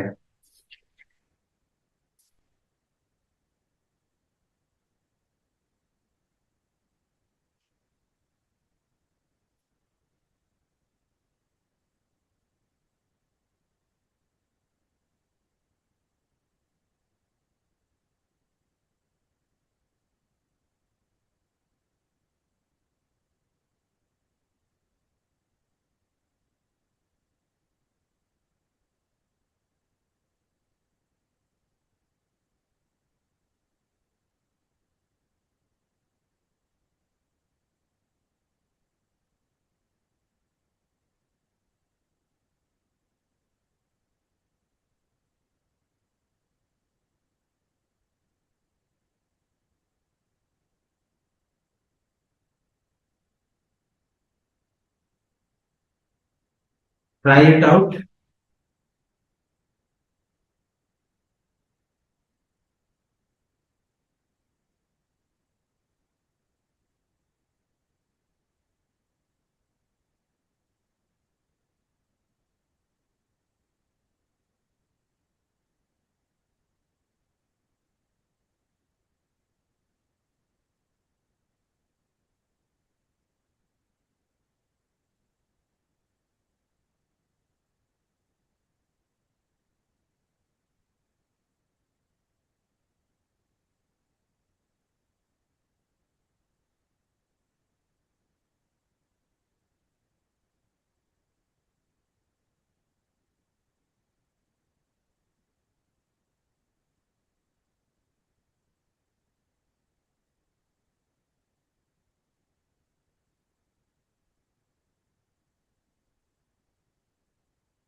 You are very close, Tanisha. I think it may be the difference in number of days. That's it. Okay. You're very close. Abdul, you are a little off track. Okay. All right. But yeah, for the better part of it, Tanisha is almost there. Okay. Maybe one day plus minus would have happened. That's it. The way I look at your answer. Okay. All right. So let us quickly run through the solution that is there. I don't have much to explain here. Okay. This is the question. Okay. This is the answer. Opening balance 1 lakh shares. They were there for 365 days. So 1 lakh entirely. 75,000 shares. They were there for 290 days. So 59,589. Conversion of convertible preference shares to equity 50,000 for 144 days, 19,726. Buyback has happened, so 20,000. They were not there for 38 days. Okay. So February they were not there, and March, February from 22nd to 28. So that is, I think, 7 days plus 31 days of March. So 38 days these shares were not there. So 2,082 minus. So when you do a subtraction, 1,77,233. 177,233. You can just check this answer. Badri Vishal, I think you have written the answer incorrectly. That's it. You have written 175. Probably you intended to write 177. Okay, just have a check. Okay, so that takes care of this. You guys are anyways able to solve this. So let me quickly run through the presentation. This question is done. We have done this question. You have done question number 4. You have done question number 5. Okay. And then go through this for homework. Okay. Quickly, we will run through what do I actually mean by which date is to be considered. Okay. And from that day, it has to be considered in weighted average. Okay. So when ordinary shares are issued in exchange for cash, कौन सा day लोगे? See, theoretically it is very simple. Practically, some shareholders will give the money on X date, another one will give on the next day, a third one will give on the X plus 2 days. Okay. So now the question is, I'll come to that, Mohammed. I'll just come to that. Okay. So now the question is, from which date are you going to consider the inflow? Because we need a cutoff date. People will pay 1, 2 days, 3 days here and there delay. Is it practical to consider that? So the standard has given certain guidelines. So when shares are issued for cash, the date when the cash is receivable, it's not talking about receipt at all. It is talking about the date when cash is receivable. From that day, you include it in the weighted average number of equity shares. On voluntary reinvestment of dividends, that means dividends are declared, but you are saying, no, put it back into the equity capital. So therefore, voluntary reinvestment in ordinary or preference shares, the date when such dividends are reinvested. As a result of conversion of a debt instrument to ordinary shares, the date when interest stops to accrue. You are not concerned with the formalities. You are concerned with when the interest stops to accrue. In lieu of interest or principal, the date when interest ceases to accrue. In exchange for settlement of a liability, the date of settlement. Consideration for acquisition of an asset, the date on which acquisition is recognized. Rendering services, the date when the services are rendered. Part of consideration, the date of acquisition. So this is what it is. Okay. Then, conversion of a mandatorily convertible instrument, the date when the contract is entered into. Now, Mohammed had a question here. Mohammed is asking, sir, in that question which you have just now discussed, which you just now solved regarding this conversion of convertible preference shares into equity, he had a very valid point. His point was, sir, these shares were already in existence from the beginning. So why do I have to do a weighted average working? Why not directly consider them 50,000 into entire 12 months? Okay, for the entire year, why did you not consider their existence? Because, and his point is also supported by the fact that date upon conversion of a mandatorily convertible instrument. That means the holder of this instrument is never going to get his principal back. वो equity में जाएगा. So for such instruments, the date when the original contract is entered into, see, you have a preference share with a 15-year time span. With a 15-year time span. The terms say that the first year when you sign the preference share, it says that after 10 years, it will be, sorry, not after 10 years. After 10 years, at any point of time, it will be convertible to equity mandatorily. Mandatorily. There is no option. Okay. So even prior to 10 years, it is not redeemable. After 10th year, at any point of time, it can be converted to equity share. So therefore, suppose in the 11th year, you apply for conversion. The conversion is given, the mandate is given by the company. Now the problem is, from which date will you consider? Will you consider 11th year or will you consider the first year? Because sir, this was an equity in any case. Only the name was different, but this was an equity in any case.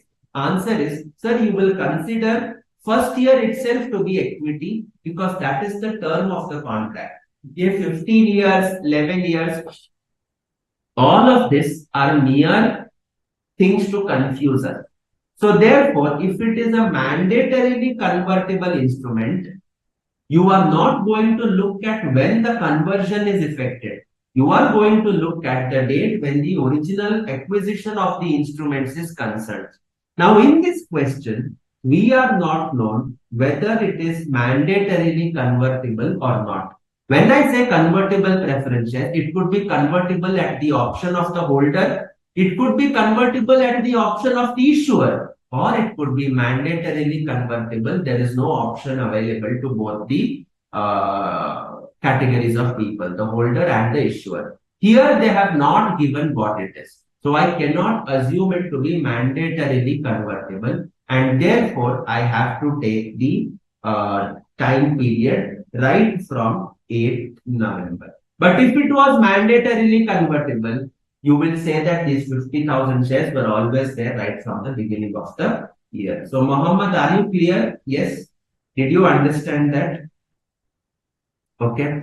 So then quickly let us proceed. So that is done. By way of bonus, this is pending for us. We are now going to do this. Okay. Contingent shares, we will do it separately. Okay. We will do it separately. Partly paid shares we have taken, treated as a fraction of an ordinary share to the extent they are entitled to participate in dividends related to the fully paid up shares. Okay. So that is done. We did question 8 also. We solved question 8. Illustration 17, I'll be leaving it for homework. It's not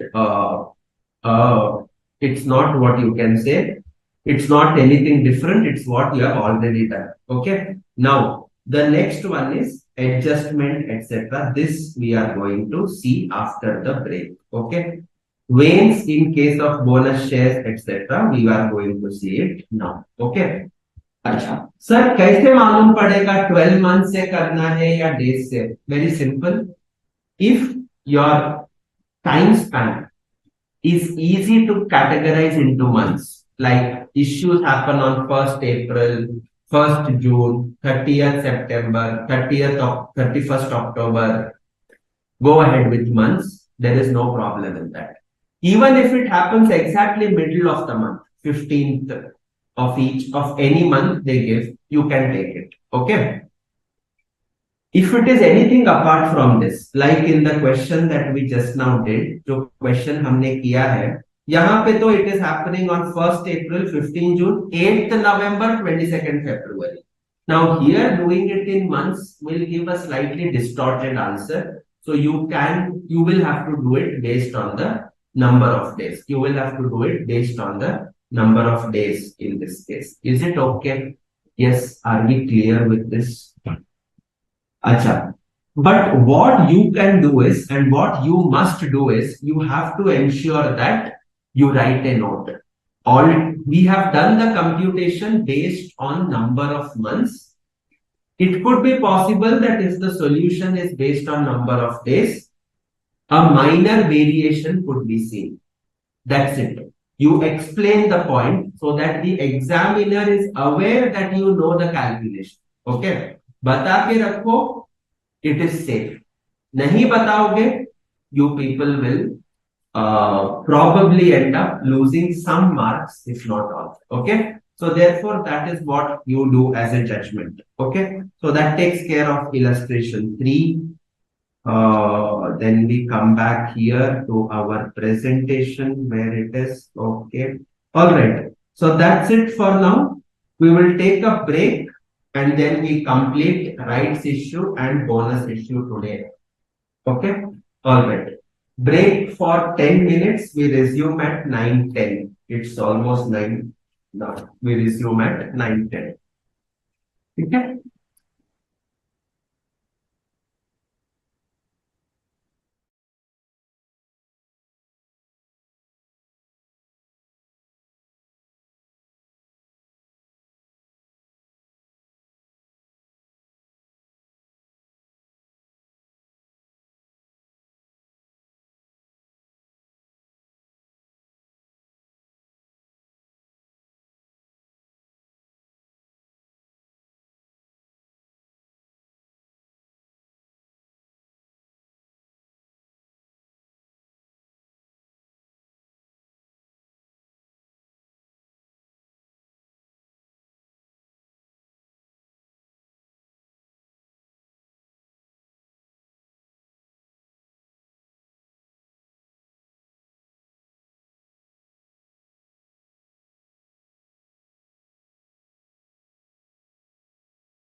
Okay.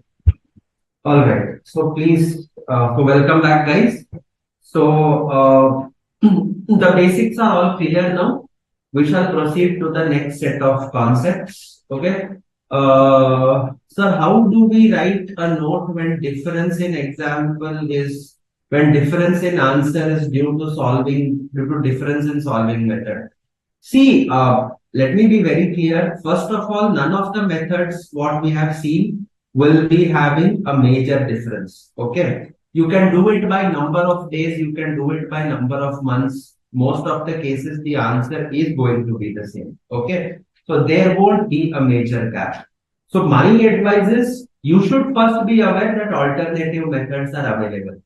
And if alternative methods are available, all you have to mention is alternatively the problem could be solved by taking number of days, in which case there could be a slight variation in the uh, solution. That is all that you need to write. Okay. So when you write that, you will automatically get the answer, get the note corrected, and the examiner can read that and understand that you have understood the concept. Okay. All right. So now let us quickly come to the next part, that is bonus issue. Okay.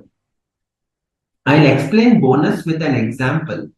You will understand why bonus we do a particular adjustment, and basis that we can understand. Okay. Just give me a minute. Okay.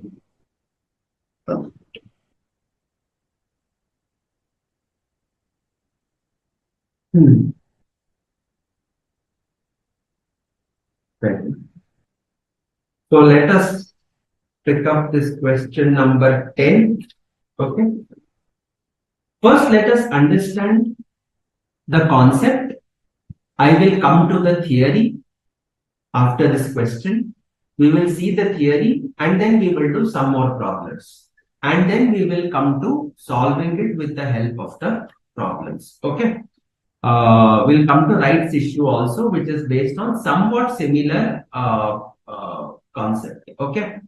Today we have to complete both bonus, rights, and I'll see if I can complete buyback also. So if all these three are done, tomorrow we can maybe start off and complete diluted EPS and a couple of other new concepts. And on Tuesday, we'll do contingently issuable shares and we are done with the standard. Okay? All right. So now coming to question 10. Read question 10. We'll try to solve based on our understanding first, till now what we have studied. We will see what is the anomaly in that. Anomaly meaning farak kya hai? What is the difference? Okay. And then we will see how best we can mitigate that difference with the method given in the standard. And that should give you a fair understanding. Okay. So compute the basic EPS as per Ind AS 33 based on the following information. Number of equity shares outstanding at the beginning of the period is 5 lakhs. Bonus issue on 1st October of current financial year is 3 shares for every 1 share held. Net profit for current financial year is 160 lakhs and for the previous financial year it is 50 lakhs. Okay. So now I'm talking about bonus issue.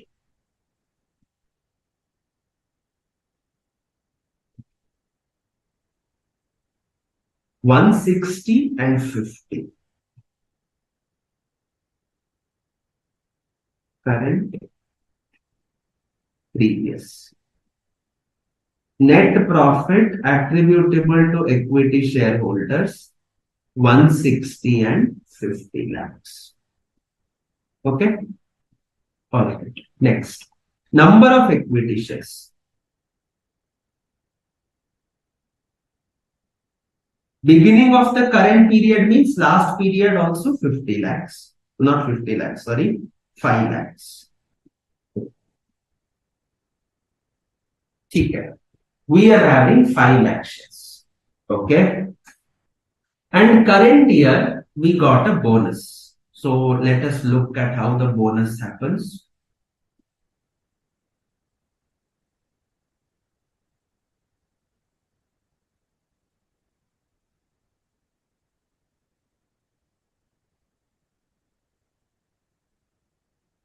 1st October, you are getting 15 lakh shares. 3:1 का ratio है, right? So 3 shares for every 1 share that is there, you are getting a bonus. Okay. So let us start.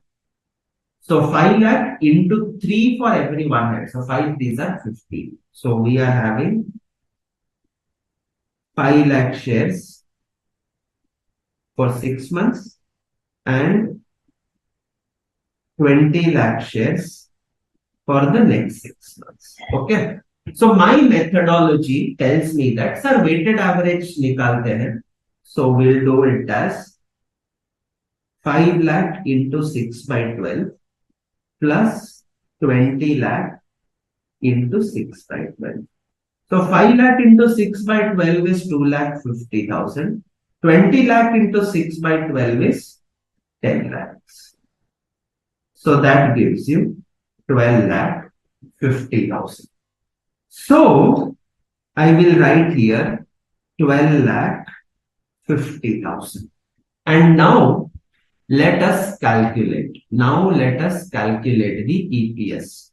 So 50 lakh by 5 lakh. Basic EPS. You just divide. 50 by 5 is rupees 10. Okay. And I'm not saying this is right. I'm just trying to explain what is the gap. Okay, rupees 10. 160 divided by 12.5 is 12.8. 12.8. This looks something like this. Okay. Now, as long as my reporting period was the previous year only, there is no current year. This is correct. The moment I look at the current year, what is the picture that I am getting? Sir, you have done exceedingly well. Sir, किस हिसाब से? 50 lakh was your profit.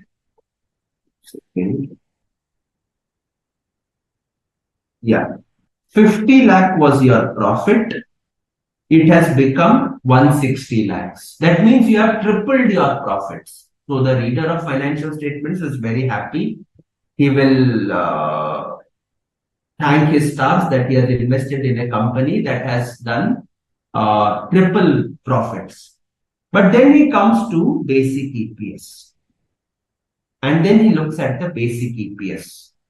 And he keeps looking at the basic EPS. And then again he goes back to net profit attributable.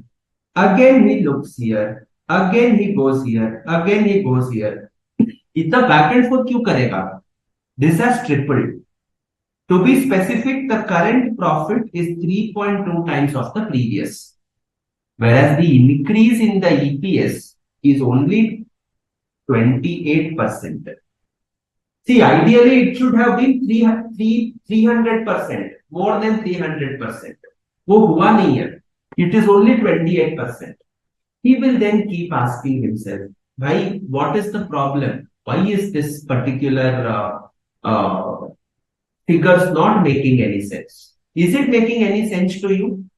Is it making any sense to you? Ideally, it shouldn't. Because the problem with bonus issue is, tell me one thing, is bonus issue bringing cash to the company? Is bonus issue bringing cash to the company? Is bonus issue bringing cash to the company? पैसा आ रहा है क्या company में? Is it bringing cash? No, it's not. That means your capital structure is not getting altered. Sir, कैसे नहीं बोल रहे आप? My share capital is going up. No, हाँ, but उसके अलावा something is declining. Sir, क्या? Reserves are reducing. See, bonus issue is nothing but a capitalization of reserves.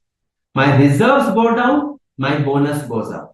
You are not doing anything rocket science. All you are doing is you are converting your reserves into equity share capital because that is permitted in the Act, and whatever be the reason, you want to increase the number of shares to make them more affordable in the market. So that is why you came out with this bonus issue. That is why you came out with this bonus issue. Excellent. But that impact must also come on the results in the basic EPS, number one. Second, let me ask you another question. All of you said cash does not come in bonus. Very good. Now my second question to you is, the bonus shares that were issued. See, in this case, 5 lakh shares became 20 lakh. So bonus is equal to 15 lakh shares. Tell me one thing. These 15 lakh shares, when did they come into existence? Answer. Interpret my question carefully. When did this 15 lakh shares come into existence? Did they come into existence on 1st October? Or did they come into existence before 1st October? If they came into existence before 1st October, then when they were in existence, when did they actually come in existence? Did you understand the question? That's right. That's right. So when they were in existence, did they come into existence? वो 1st अक्टूबर को प्रकट हुए या उसके पहले भी थे? That is the question. Did they take birth on 1st October or they were already present before 1st October? I need you to answer, guys.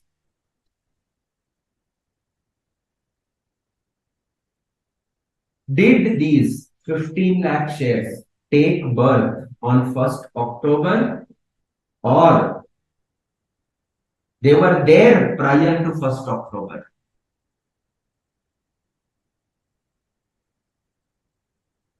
That's right. Guys, Viraj, Badri Vishal, Yadu, Shruti, Yukta, Tanisha, tell me. Shankar, Ganesh, where are you? Geo Paul is right. Okay, that's absolutely right. We don't know the date when they were in existence, but they did not come into existence on 1st October. It's wrong to say this. These shares were already present before 1st October. On 1st October, it is only the fact that reserves are becoming equity share capital. That is what is happening. But before 1st October, वो थे तो आपके capital structure में. They were in the form of reserves. Sir, कब से? Since the time reserves were there, that time onwards only these were there. Sir, वो date तो दिया नहीं, वो date चाहिए भी नहीं. We don't want that date. These are already in existence since the earliest reporting date. Since the earliest reporting date. In your financial statements, they are already present right from the beginning of the year of the earliest reporting date. So in the current scenario, you are having current year, let us say 23-24. You are having previous year, which would be 22-23. So if I talk about the bonus got issued on 1st October 2023. But these bonus shares were already in existence in the form of reserves, and reserves are already in existence since the first day of the immediately previous reporting period. That means these were already in existence right from 1st April 2022. Sir, why 2022? Why not before that? Sir, it can be before that also. But हम balance sheet बना ही रहे हैं current and previous year का ना. All that we are required to present is current year data and previous year data. We are not required. नहीं तो कब तक? If you go on looking at the birth of the reserve which gave birth, then that is a never-ending story. It is like saying you were born maybe in 2000 or 2001 or 2002 or maybe in 1989, I mean 1995, 96 onwards. That is the date when you got born. But your parents, their parents, your great grandparents, वो तो कब तक जाओगे? Till what date you can go? There is never no end to that. If I have to start looking at when these reserves were born, there is no end to that. In that case, my balance sheet will be columns of balance sheets and columns of profits and losses accounts. That's not the intention. The standard tells it understands that you are preparing comparative balance sheet for only the preceding period and the current period. And therefore, it tells the bonus were in the form of reserves right from the first day of the immediately preceding reporting period. That means 22-23 matlab they were in existence right from 1st April 2022. It could be before that. It could be before that. But I cannot take that because I am not preparing the balance sheets or the profit and loss accounts for the period prior to that. And therefore, we are sticking to this particular understanding. Is it clear? ये हो गया मेरा cut off date. And therefore, the bonus shares is 15 lakhs. So we will amend 15 lakhs. Not only in the current period, but also in the previous period. Not only in the current period, but also in the previous period. So 15 lakhs will get added here. That will become 20. And this 5 also will become 20. And now let us do the division. 50 divided by 20. Previous year, current year. 50 lakhs, 20 lakhs, 2.5. 2.5. And here it is 160 lakhs, 20 lakhs, rupees 8. This is net profit attributable. This is WALS. And this is not closing. This is EPS, basic EPS. Are we clear with this? Yes. Are we clear with this? Anybody has any doubt so far? Anybody has any doubt so far?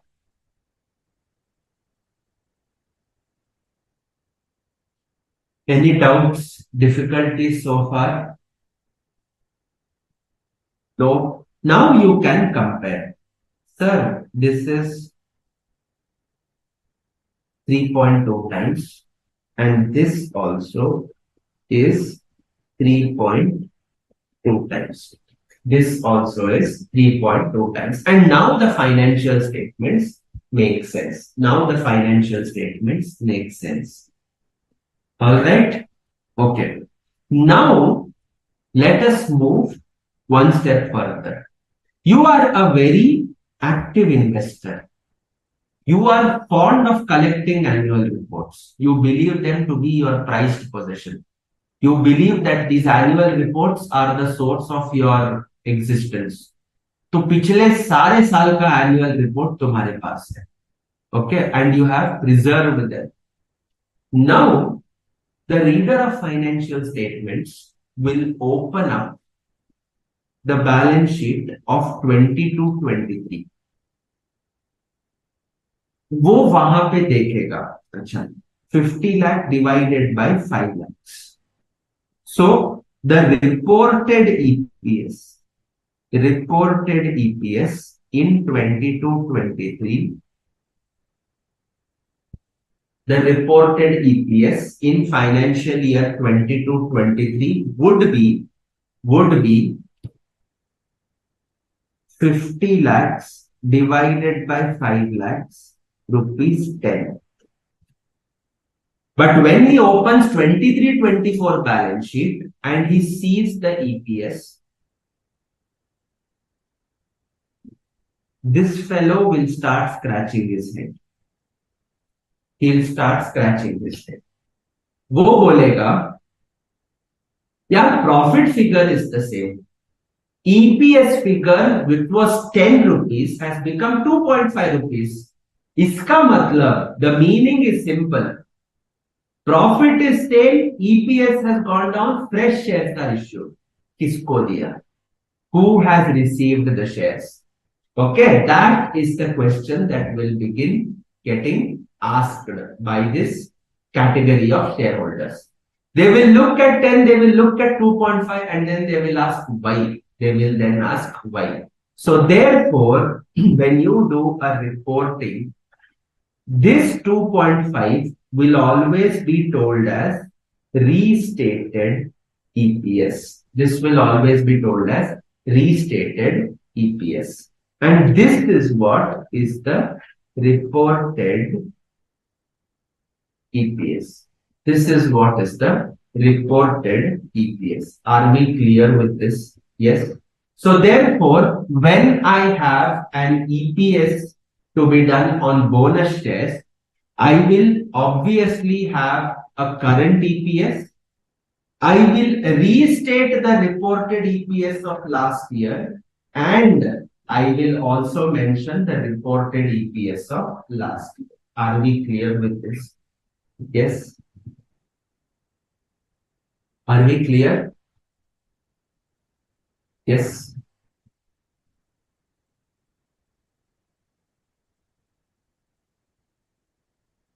Anybody has any doubts?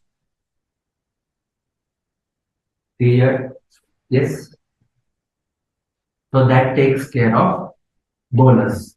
So in effect, when there is a bonus, you will restate not only the current period, you will calculate EPS not only of current periods, but also of the previous periods which are under report,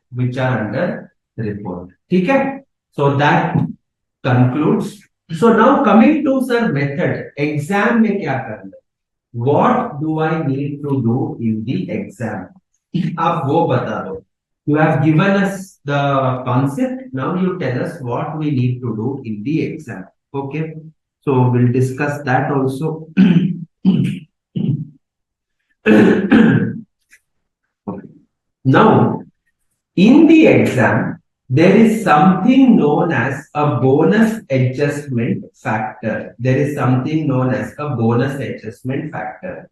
Bonus adjustment factor is nothing but pre-bonus plus post-bonus divided by pre-bonus number of shares. Okay. So pre plus post divided by 3.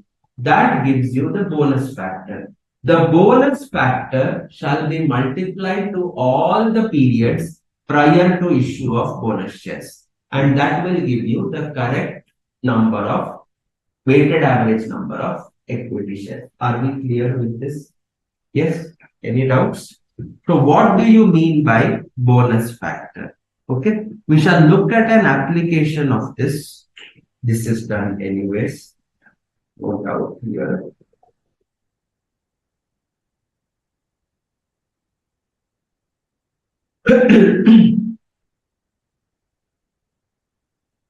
Okay. All right. At the beginning of the reporting period, Advait Limited's equity capital was rupees 10 crores divided into shares of rupees 10 each. During the financial year, it has issued bonus shares in the ratio 1:1.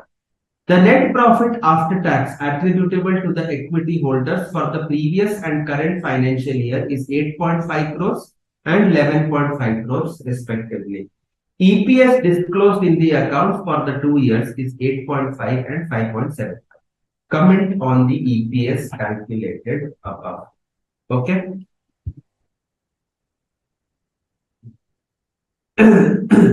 Okay. I want you to calculate the basic EPS for the current year. Okay. You have all the data. You have seen the bonus explanation. I want you to calculate the basic EPS for the current, okay, for the current year. Try this out. Try this out.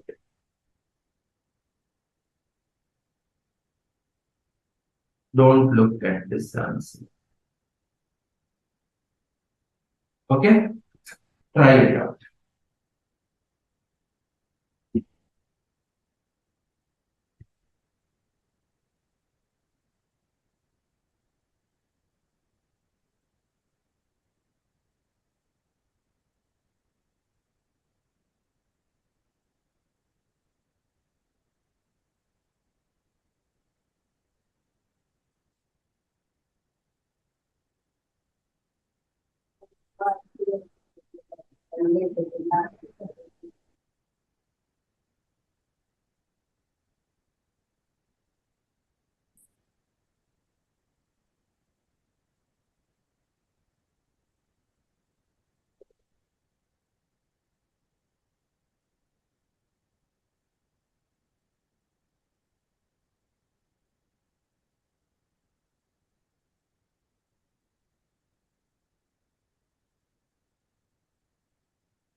Okay. Try it out. Current EPS. Let us see how many of you get that right.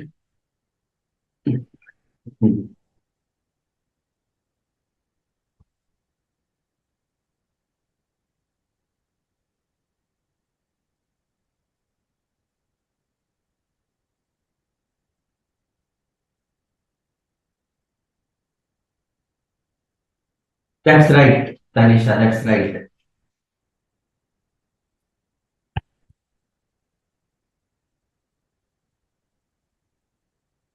You painfully wrote so many zeros, huh?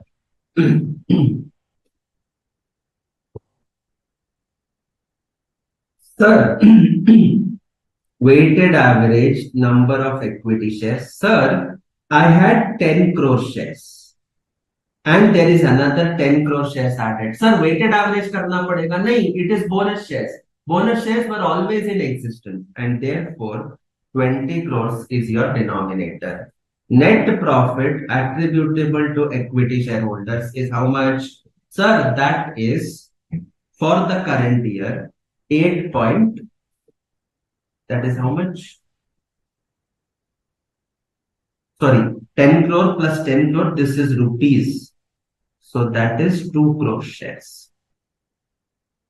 2 crore shares. What is the net profit attributable? What is the net profit attributable for the current financial year is 11.5. 11.5.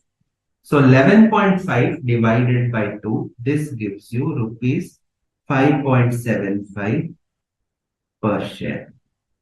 This gives you 5.75 per share. Absolutely right. Everybody is clear. Okay. Now, the EPS disclosed in the account for the 2 years is 8.5 and 5.7. 5.75 I got. No problem. 8.5 क्या है? What is this 8.5? Sir, this 8.5 we need to check. We need to calculate. So now you compute the previous year EPS. Now you compute the previous year EPS. Just a second.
Sorry for that. Okay. Yeah. So now coming to this EPS disclosed. For the previous year, what was the profit figure? Sir, the profit figure for the previous year was 8.5 crores. Okay. So therefore, rupees 8.5 crores. So therefore, 8.5 divided by 2, that gives you 4.25. So what was their mistake? They have given 8.5. 8.5 means what? They had taken 8.5 divided by 1. So they had not restated their EPS. They had not restated their EPS. Okay. So comment on the EPS calculated above means what? It means that they had to normally restate it to 4.25. They did not restate it. So that is the comment which you will have to give. Is it okay? Yes. So most of you got this right. It is observed that the company has not restated the EPS for the previous year as required by Ind AS 33. As required by Ind AS 33. Absolutely right. So question number 11 is taken care of. Is it okay? Are you able to understand? Yes. Are you able to appreciate bonus? Yes. Are you able to appreciate why we are doing this? Are you able to understand, appreciate, follow? Yes.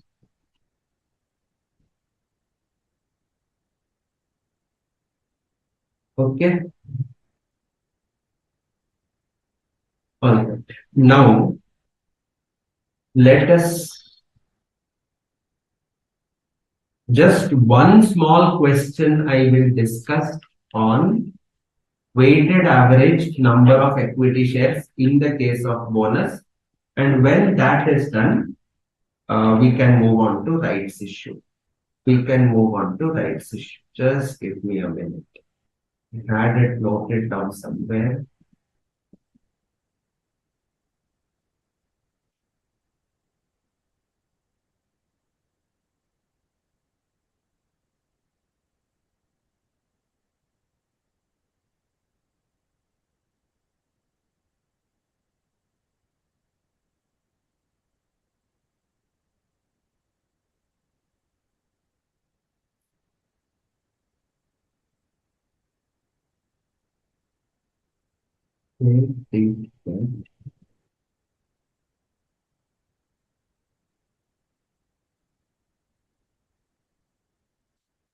Oh.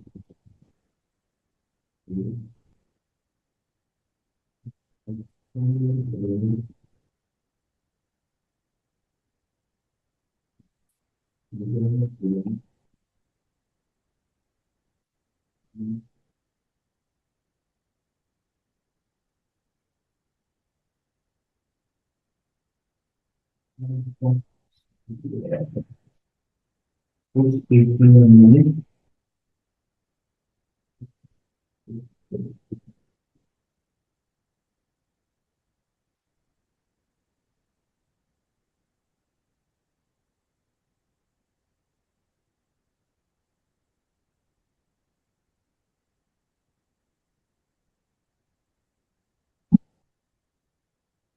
All right. I thought I would do it separately, but not able to get it. Fine. We'll do it with the help of an institute's question. Let us see. Have it here.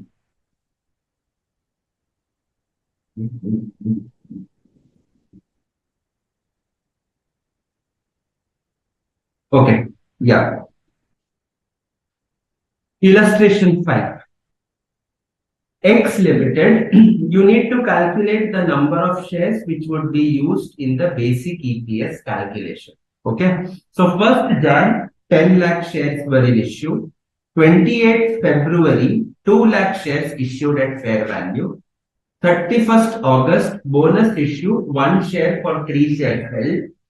30th November, issued 2,50,000 shares at fair value. I want you to calculate the weighted average number of shares. Please don't look at the solution. It won't be part of your learning. Okay, so please don't refer the solution. I want you to try this out now. You know the bonus concept. Try to interpret the bonus concept and arrive at the correct weighted average number of shares. Okay,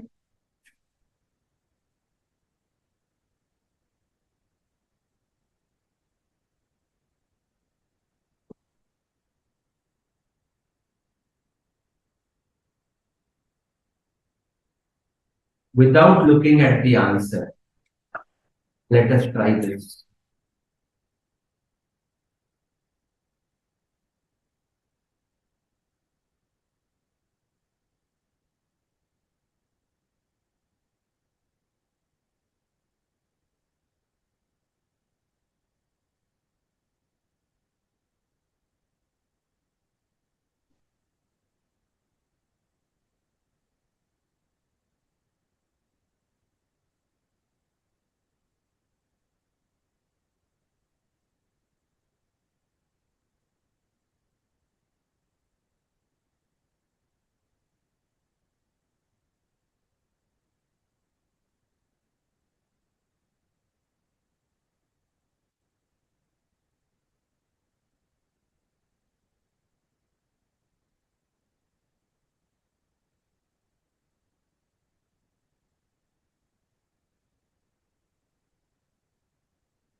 Yes, give me your answers, please.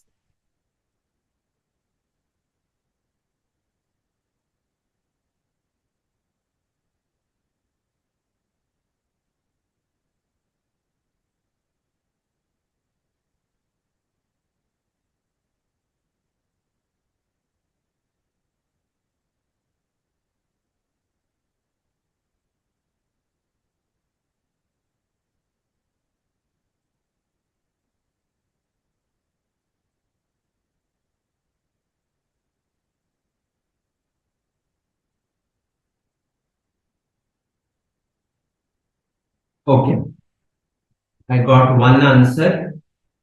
I'm waiting for more. Give me the answers because I want you people, if you are hesitant to make a mistake or give a wrong answer, I'm telling you, don't hesitate, give a wrong answer. Okay?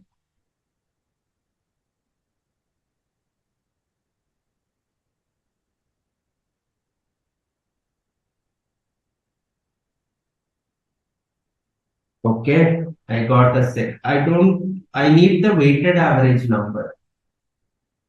Badri, not sure what you have put in. 28.2. I'm not sure. Okay.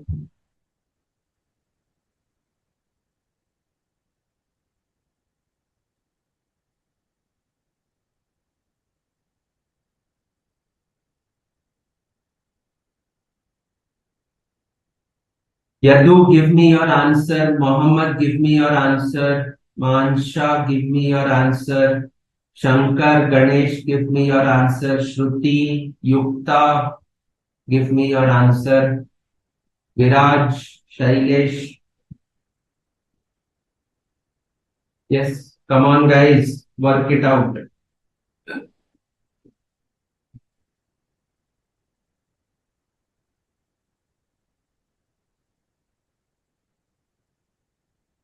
Okay. Oh, okay. All right. Fine.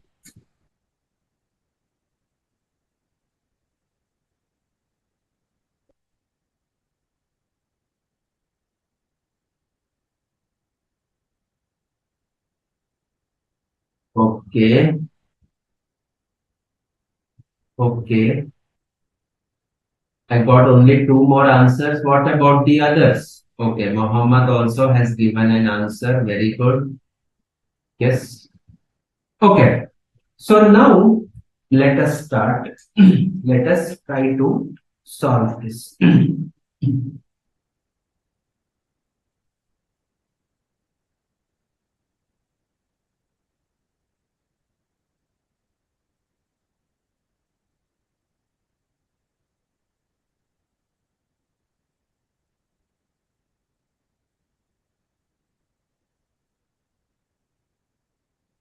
First January, 28th February.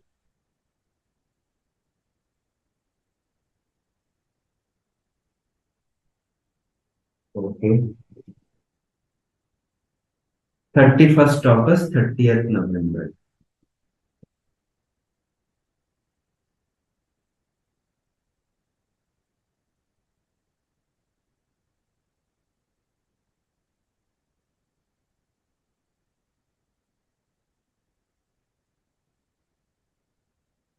Okay. All right. Now, on 1st August, it had how many shares in issue? 10 lakh.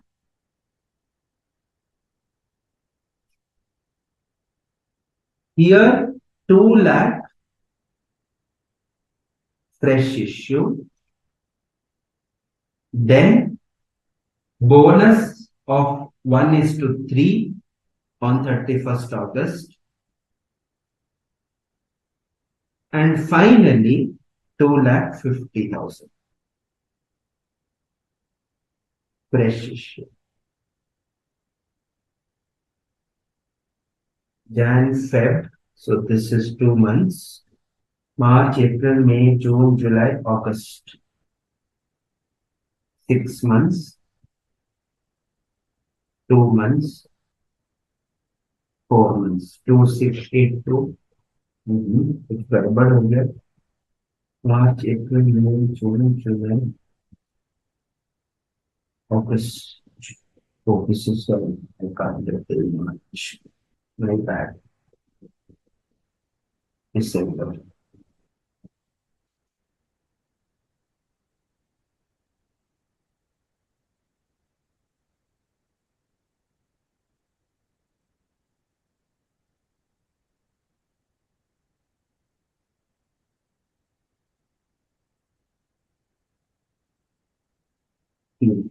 Okay.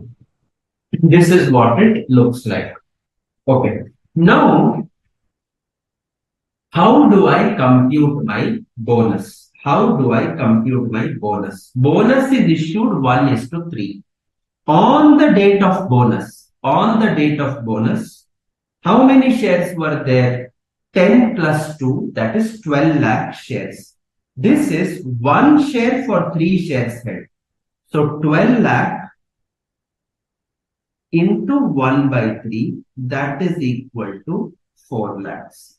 That is equal to 4 lakh shares. Is it okay? So this is the number of bonus shares that you have issued. ठीक है? तो ये हो गया मेरा bonus. Now, how am I calculating the bonus? How am I calculating the bonus? Okay, that is the question.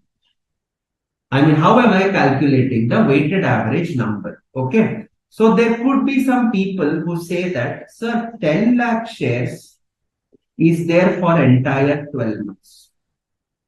Correct? 10 lakhs. 2 lakh fresh issue happened on 28th September. So this is there for only 10 months. Okay.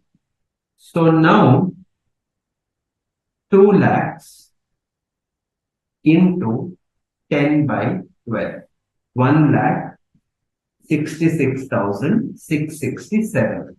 Another 2 lakh 50,000 came into existence on 30th November. So that is there for 1 month. So 20,833. Bonus I'll consider later. So 166,667, 20,833 plus 10 lakhs. So that comes to 11 lakh 87,500. ठीक है. So those who gave me the answer 11,87,500, you stopped here. You did not consider the bonus, whereas in fact you had to consider the bonus. So add bonus. Sir 4 lakh हम सीधा add कर देंगे यहाँ पे 15,87,500. Nobody gave me this answer, but I'm saying this. We do it like this. Can somebody tell me what is wrong in this? Can somebody tell me what is wrong in this? Sir आपने तो कहा था, you had only said bonus is in existence right from the beginning of the previous reporting period. ये तो current reporting है. My bonus is 4 lakh shares. So therefore 4 lakh is there right from the beginning. I will take 4 lakh right from the beginning and I will add the bonus, and accordingly my weighted average number is 15,87,500. Is there anything wrong or anything objectionable that you find in this? That's right. 2 lakh shares are issued in the current year. See, these 2 lakh shares are issued in the current year. And if these shares are issued in the current year, they are issued with effect from 28th February. And if these 2 lakh shares are issued with effect from 28th February, the bonus component on this also should come with effect from 28th February. Should consider with effect from 28th February. You cannot take the bonus right from 1st January because utne shares the hi nahi issue mein. See, bonus can come only after the shares have come. You cannot say that bonus has come before the shares have come. And therefore, this treatment of blanketly adding 4 lakhs everywhere is going to be what you can say incorrect. So what we have to do is we have to calculate something known as bonus adjustment factor. Bonus adjustment factor. What is this bonus adjustment factor? Sir, this bonus adjustment factor is nothing but post bonus number of shares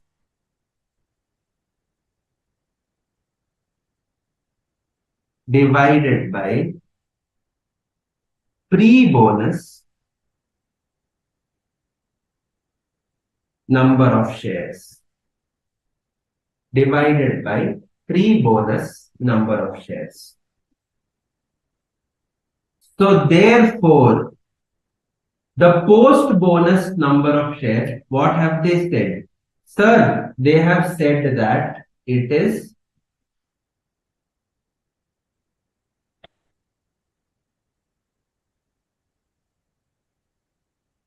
1:3. So for every 1 share held, you are having 3 shares coming in as bonus. You are having 3 shares coming in as bonus. Is it okay?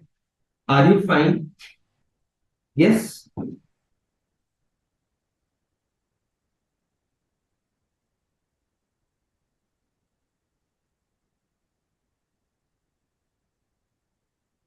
Divided by pre-bonus. So your bonus adjustment factor is 4/3. For every 3 shares, you are getting 1 share. So post-bonus number of shares is 4 divided by pre-bonus number of shares is 3. So bonus adjustment factor is 4/3. Bonus adjustment factor is 4/3. And now what you have to do? Now what you have to do is you will have to multiply the bonus adjustment factor with all the weighted average calculations that you have performed till the date of bonus. With all the bonus calculation that you have performed till the date of bonus. अच्छा तो जरा बताइए. So first case is weighted average number of equity shares is equal to, I started off with 10 lakhs. multiplied by multiplied by 4 by 3 multiplied by 2 by 12. Okay, so that takes care of the first part. This is the bonus adjustment factor that I was talking about. Next one, 12 lakhs into 4 by 3 into 6 by 12. Again here, I have taken the bonus adjustment factor. I have taken the bonus adjustment factor plus plus.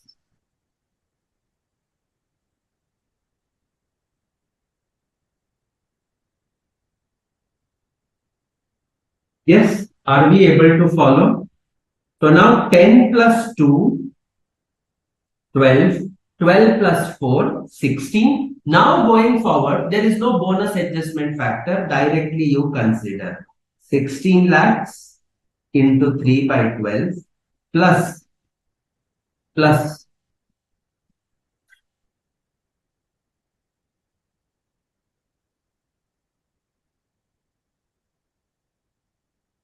18 lakh 50,000 into 1 by 12. Have you understood? Yes. Have you guys understood? Yes or no? So now 10 lakhs,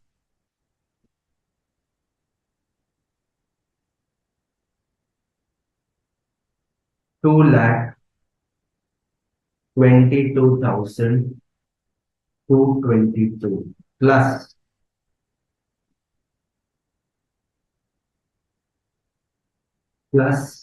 8 lakhs plus 4 lakhs plus,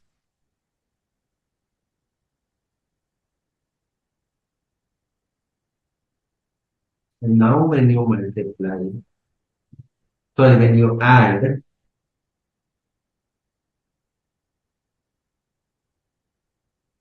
15 lakh 76,389 shares. 1576,389. Are we clear with the calculation? So for bonus, wherever you have a bonus, the previous periods, you please multiply the weighted average number with the bonus adjustment factor. You will get to the right this thing. You will get to the right number of weighted average number of equity shares. Is it okay? Yes. Anybody has any doubts so far?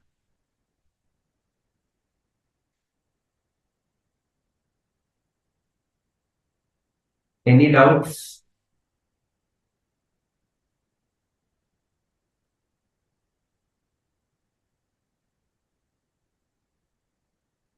Yes.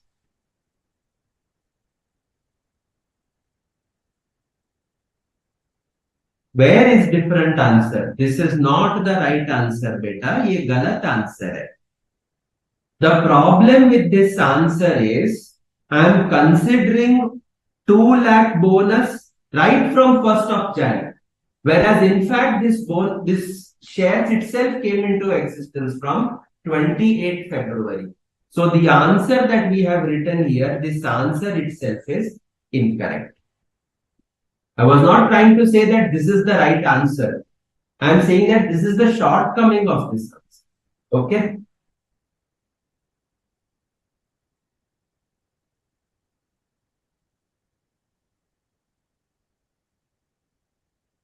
Okay. All right. Excellent. So everybody is clear with bonus. I don't have much to explain. So that takes care of.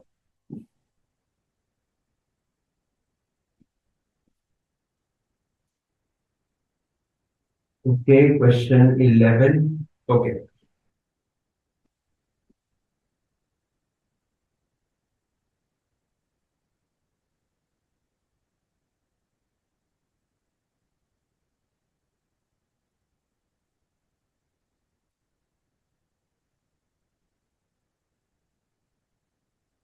Okay. No. Right shares. Okay.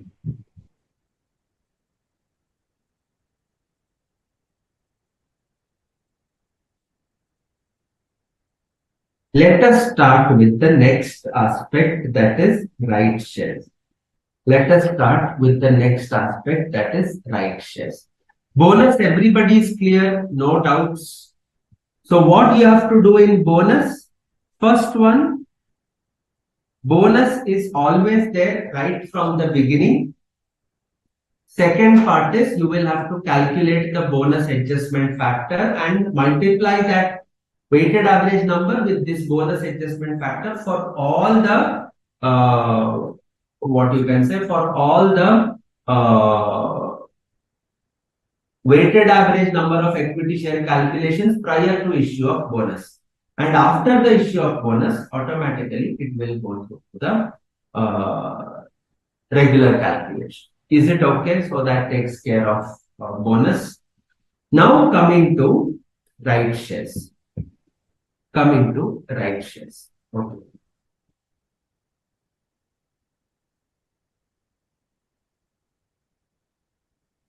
Come to question number 12.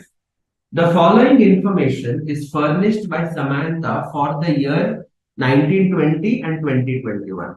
Net profit is given. Net profit for the 2020-2021 is 30 lakhs. Number of shares outstanding prior to rights, 10 lakhs. Fair value immediately prior to exercise of rights, 32. Required to compute basic earnings per share for 1920, restated basic earnings for rights issue, and basic earnings for 2021. Okay, so first one, let us start solving the basic earnings per share for 1920. Okay, try to solve the first part. Try to solve the first part. Basic earnings.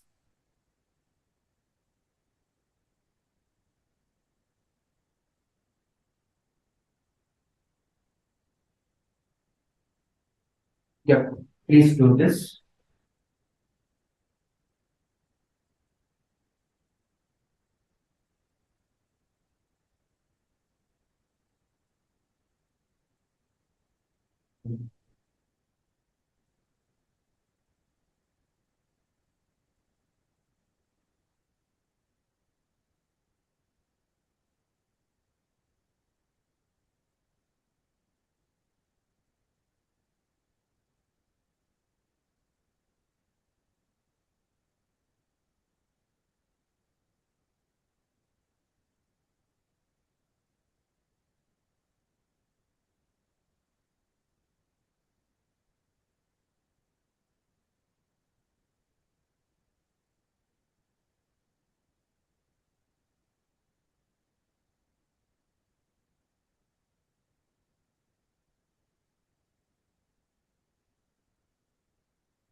Okay, fine.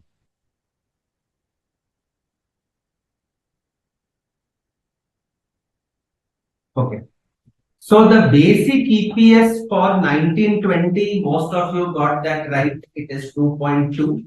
Yes, it is 2.2. Absolutely right. There is no doubt in that. Okay. It was a simple question. Okay. You divide 22 lakhs by 10 lakhs, you get 2.2. That's it. Okay. Now the question is rights issue. There is a rights issue. Okay. I will explain the question to you by two methods. The solution here has only one method. I am first explaining what happens in a rights issue. Listen it very carefully. You may have heard it before, it may appear a repetition. It is fine. I have to explain this, I have to get it out of my system and transfer it to your system because you should understand why rights issue is different. Okay. See, look at the question. The fair value of one right immediately prior of one share immediately prior to exercise of rights is 32. Whereas the rights issue price is 25. That means, what is the meaning of this? A share worth rupees 32 is being issued for 25 rupees. A share worth rupees 32 is being issued for 25 rupees.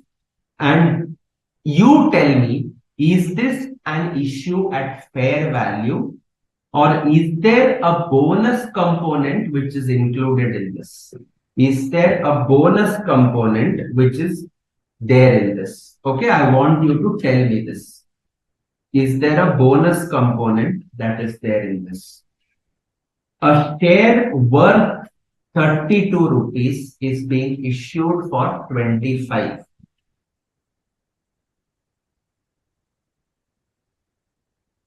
Is it a normal fresh issue or is there a bonus component attached to this?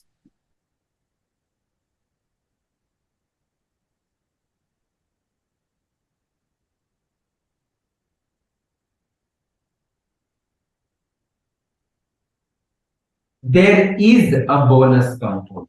There is a bonus component. The question is, sir, ढूंढेंगे कैसे? How do I find out the bonus component? I will explain how it happens. We will solve using this bonus component. We will arrive at an answer. Then we will do using the standard method which is there in the solution. You will get to the same answer and then you will understand that why rights issue is a special case. Okay. You may have done the bonus component before. I don't deny that. Okay. How many of you know how to calculate the bonus component?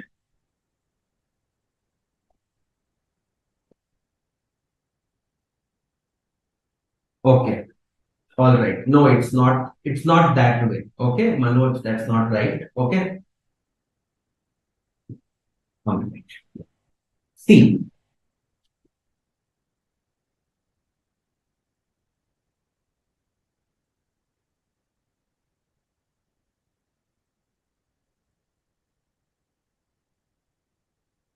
fair value of one share immediately prior to exercise of the right. Okay. So fair value immediately prior to exercise of the right is equal to rupees 32. You tell me this 32 सोच के बताना. See, rights issue is already announced. Fair value is after the issue of the right. Now you tell me, yes, as per AS 20 only I want, the concept is the same. Now you tell me, this 32, is it value of share only or is it value of share plus right? What is it? Is it value of share alone or is it value of share plus right? What is the rights issue? A rights issue is an issue made to existing shareholders. It is an issue made to existing shareholders. And the existing shareholders will get a preference, so they get a lower price. They get a lower price. So this is the value of share plus right. You remember I was discussing with you partly called up shares. Yes, I was discussing partly paid shares. Do you recollect? When I was discussing partly paid shares, what did I say? Sir, you had told us that 100 shares of 10 each, rupees 4 paid up is equal to nothing but 100 into 4 divided by 10. That is 400 by 10. That is 40 shares of rupees 10 fully paid. You had told us this, sir. We are going to use the same concept here.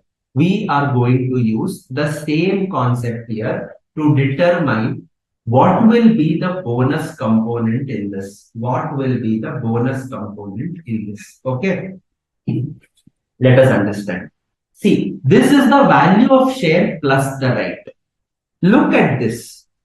Shares of 10 each, 4 paid. This 10 is value of share only. Whereas this 32 is the share plus the right, because the market is aware that you have given the right declaration.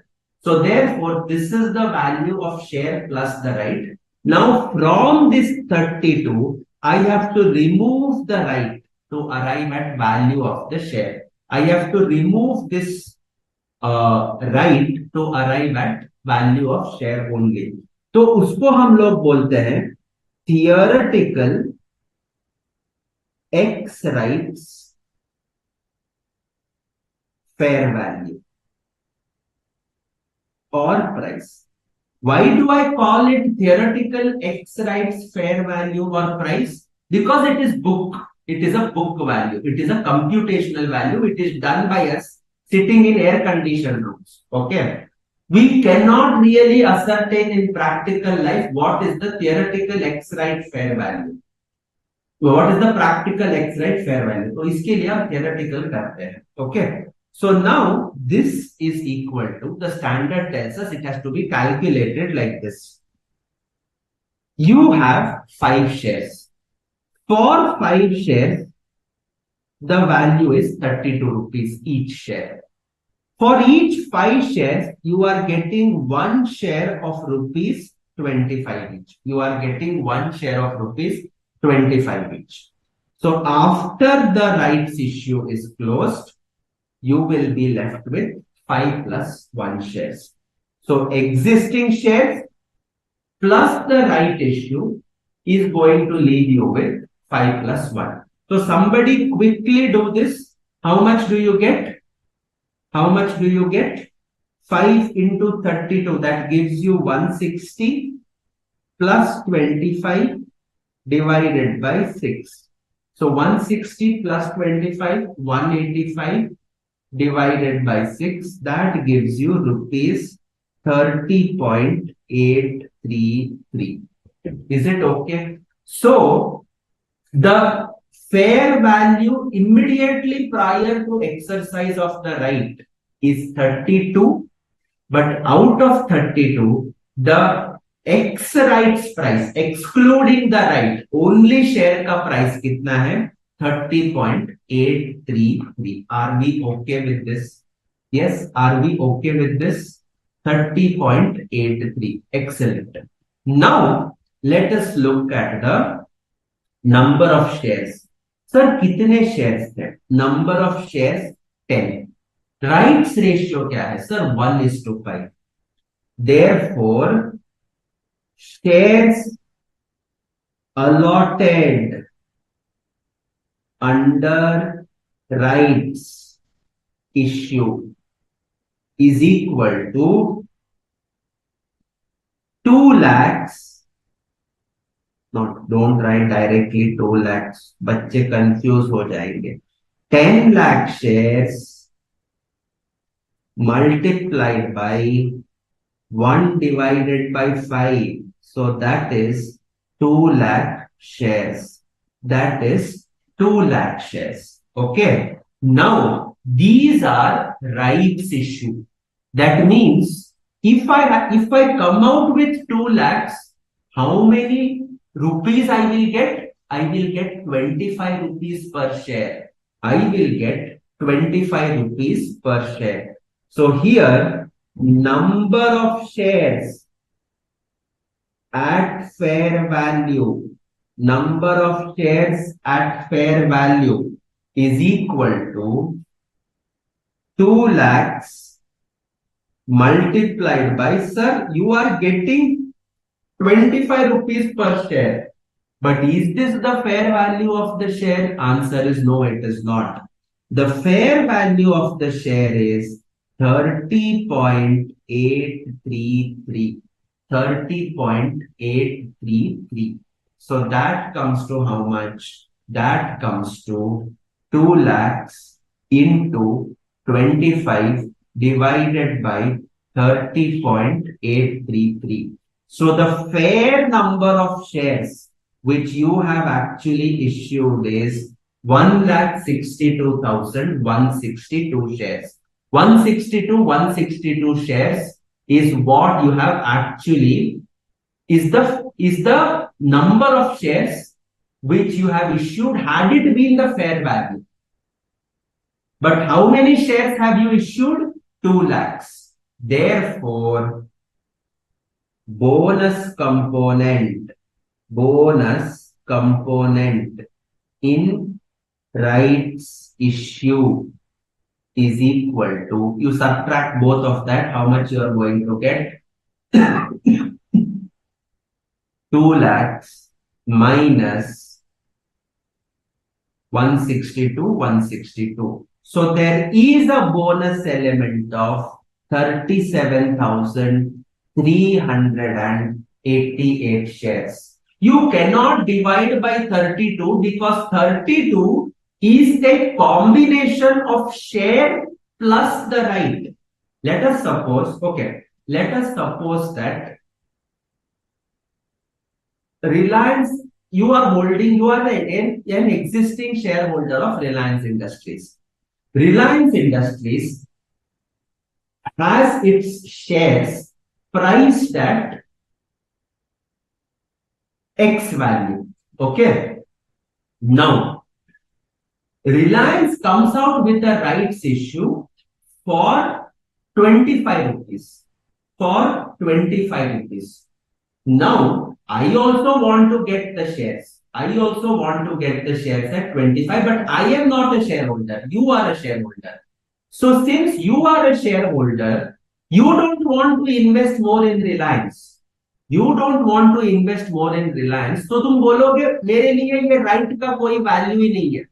On the other side of the fence, I am standing there. I want to buy Reliance shares at 25 rupees. I don't have the money to afford 32 rupees. What is 32? It is the value of the share plus the right. You are holding a share whose value is 32. You can give that right to me. You can give that right to me. कैसे दोगे? You cannot give it free to me, na? See, you write a letter to Reliance saying that you buy the share from Aditya. If that be the case, you will say, तो मेरा क्या फायदा हो गया? I gave my right to him. I did not get the share at 25. Somebody else is benefiting because I got the share by myself. So therefore, this 32 is a combination. Just give me a minute. Just give me a minute.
Okay. So you are going to have you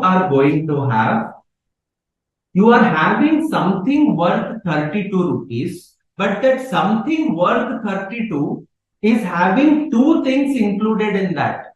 One is you own the share, and along with the share, that right is there. So therefore, I cannot divide it directly by 32 because 32 is share plus the right. I am interested in understanding what is the fair value of the share only the share, and the fair value of that share is 30.833. Right is your separate accumulation. Are you able to follow? You are holding Reliance shares. The share is there. Along with that, you have the topping of the right. Okay. The topping of the right. I want to know what is the value of the share only. मुझे topping में interest नहीं है. I want to know what is the value of the share alone. And that value is 30.833. Tomorrow, you do not want to subscribe to the rights issue for reasons best known to you. But there is somebody else. I am there who wants the share at 25 rupees. I will come to you and ask, यार आप तो नहीं ले रहे हो, मुझे तो दे दो. So you have to remove the topping and give it to me. Now that topping, when you are shifting it to me, do you think you will give it free of cost? Answer is no. You will not give it free of cost. In that 32 rupees, the value of topping is included in that. So when you give the topping, you are effectively giving me a right to buy the share at 25. So I will pay you something for that right, and I will pay the company 25 rupees because I have the right which you have surrendered to me, which you have renunciated to me, which you have sold to me, which you have transferred to me, which you have given to me for a consideration. So this 32 is not share alone. It is share plus the right. And that is why when I have to determine what is my equivalent shares at fair value, equivalent shares at fair value, it cannot be based on 32. 32 is a combination of two things. I separate that 30.833 is value of the share. I divide it by 30.833. So therefore, the bonus component is 37,838. The bonus component is 37,838. Now, this is my bonus. So in effect, when you are issuing 2 lakh shares, it is essentially nothing but 1,62,162 shares fresh issue plus 37,388 bonus issue plus 37,388 bonus issue. Are you clear with this? Yes. Are you clear with this? Any doubt so far? Anybody has any doubts? No doubts? Shall we proceed further in that case? Yes? Okay. So now let us proceed further. Okay. Let us now proceed further. Okay.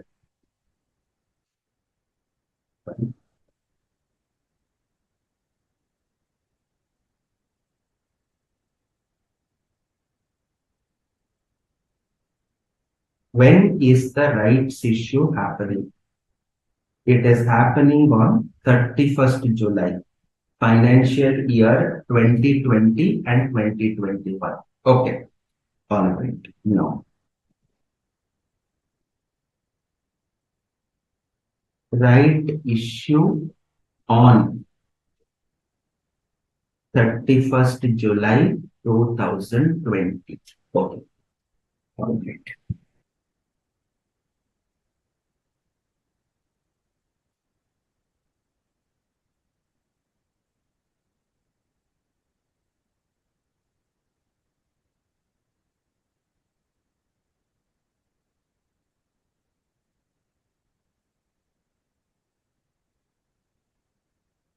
Four months, 8 months.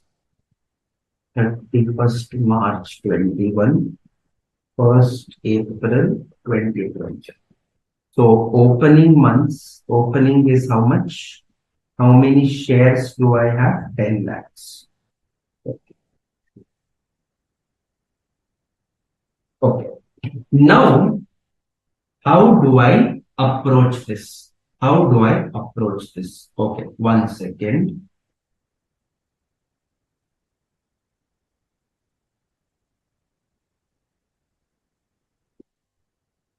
I'm having on this date two things happening. 1,62,162 at fair value and 37,388 bonus. Is it correct? So therefore, total is what? 2 lakhs rights issue. Rights issue. This is how you are going to approach. Now, it is a regular problem. There is nothing new in this problem. Let us understand how it is a regular problem. These 10 lakh shares are there for the entire year. Correct, sir? So 10 lakh into 12 by 12. Okay. Sir, 1,62,162 shares are there only for 8 months. That is absolutely right. So into 8 by 12.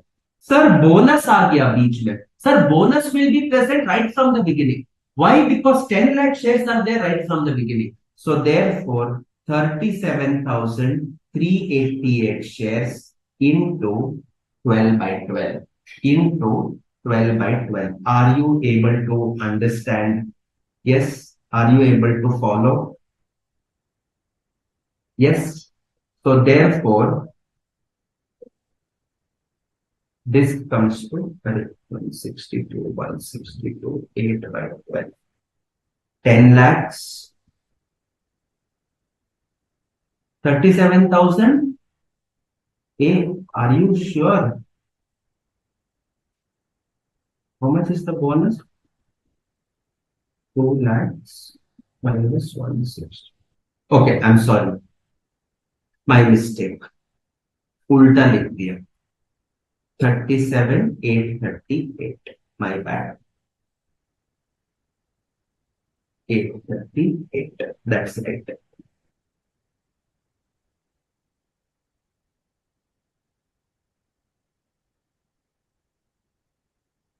Okay. So 10 lakh is there for the entire period. 162 is there only for 8 months. So 108, 108 plus. Again, here I have written wrongly. 37,838. 37,838. So that gives you a weighted average number of how much? Plus 108, 108 plus 37,838. 11 lakh 45,946 shares. This is my weighted average number of equity shares for the current year. Therefore, EPS is equal to how much? EPS is equal to, earnings are not changing. That will remain as 22 lakhs only. Okay. And current year is, sorry, 30 lakhs. So 30 lakhs divided by 11 lakh 95,000, whatever it is. Okay. 45,946. Okay.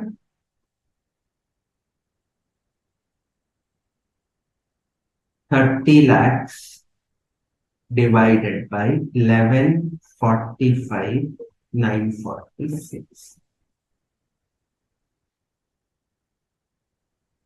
So this comes to how much? 30 lakhs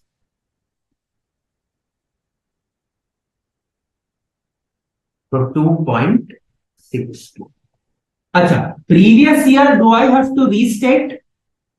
Tell me quickly, do I have to restate previous year figures?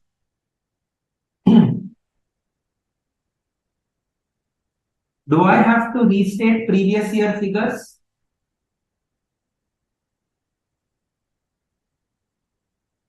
If yes, why do I have to restate? If yes, why do I have to restate? Yes, you have to restate to show the bonus element. The bonus component is 37,838. Directly added to the shares of 10 lakhs. Sir, period देखना, अरे, where is the share capital change? It is 10 lakhs since last year beginning. So therefore, restated EPS of 1920 is equal to 22 lakhs divided by 10 lakhs plus 37,838.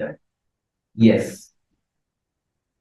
I'm coming to that, Shruti. After this, I'll just answer that question of yours. 22 lakhs divided by 10 lakh 37,838. 2.12. So you had given a reported EPS of 2.2, restated EPS is 2.12, and finally the reported EPS for current year is 2.62. Have you understood the concept of rights issue?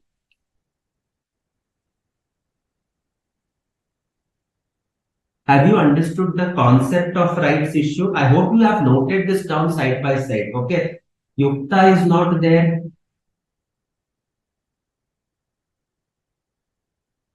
Okay. And finally, to close this discussion on rights issue, I have prepared a case study from a rights issue that had actually happened practically. Okay, that means EIH Limited, that is, I suppose, part of your Oberoi group, they had actually come out with a rights issue. So I will run you through the entire process. Okay.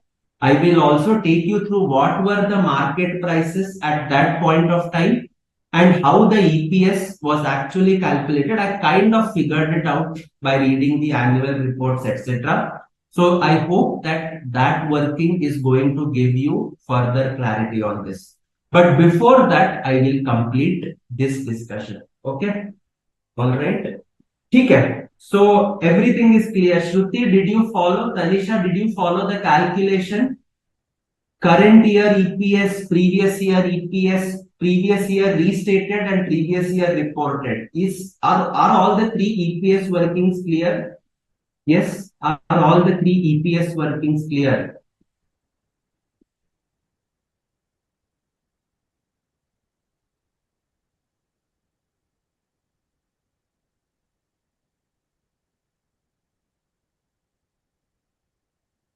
All good. Yadu has confirmed. Excellent.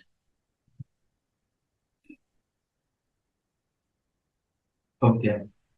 Ladies are not answering. I think it must be clear with them only. Okay.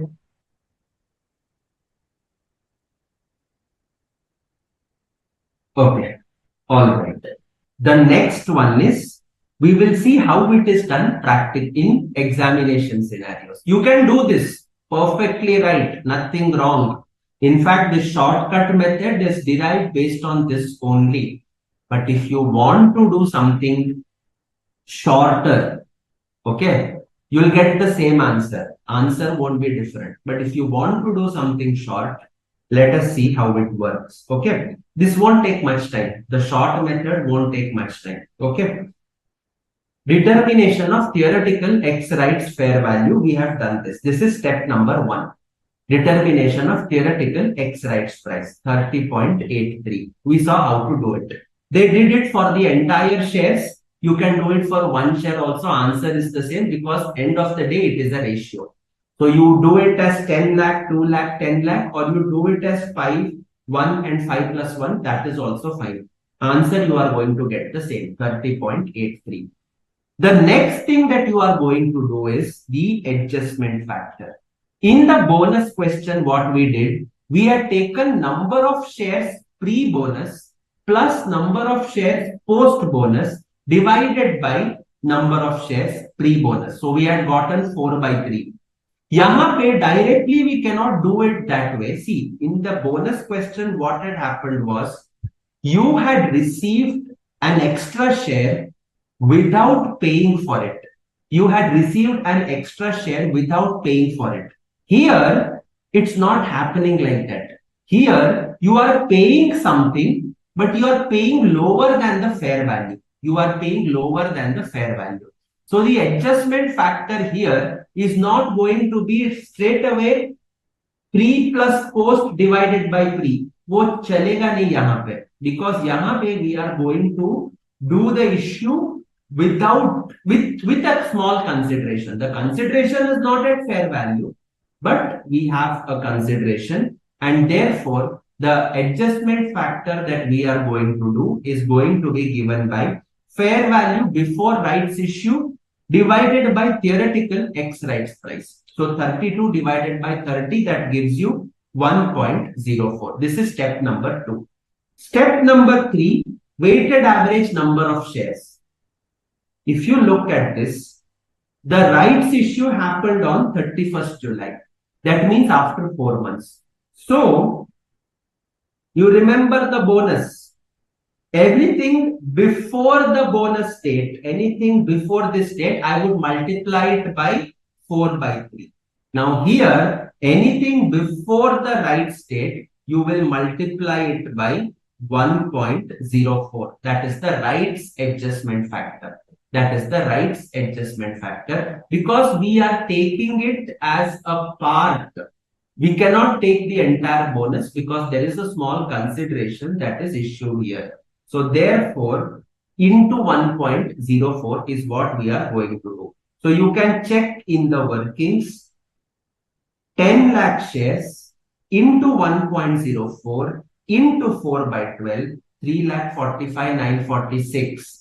1st August to 31st March, 8 months, 12 lakh shares, 12 lakh into 8 by 12, 8. No rights adjustment factor here, because why? Because this is going to be your post rights issue. Post rights issue. So 8 plus 3, 11, 45, 946, which coincidentally is the same. अरे sir वो coincidentally नहीं है. It is an actual working. This is actually coming. This rights adjustment factor is nothing but the bonus. 37,838. If you divide it by 1 lakh, what you get is nothing but 0.04 divided by 10 lakh, the number of shares in issue. You get 0.04. That 1.04 is this factor only. So 11 lakh 45 is your exact number of equity shares. And we have done the basic EPS based on that.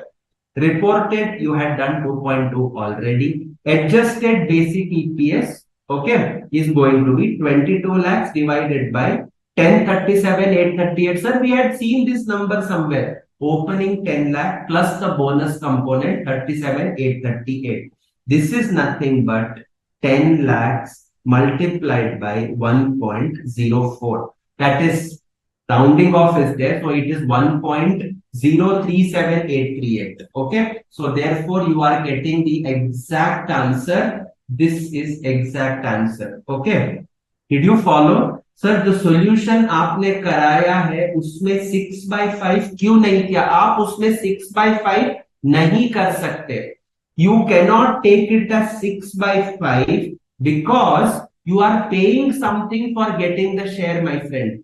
आप share के लिए पैसे दे रहे हो. So that is the reason you cannot do it as 6/5. Bonus में free. It was free. So therefore I directly did it as 4/3 in the previous question. यहाँ पे you are paying something. So for 5 shares worth 32 rupees, you are getting 1 share worth 25. So 5 plus 1. That means 30.83 becomes the value of the share, and 32 is what is the price that is running right now. So इसको हम लोग बोलते हैं rights adjustment factor.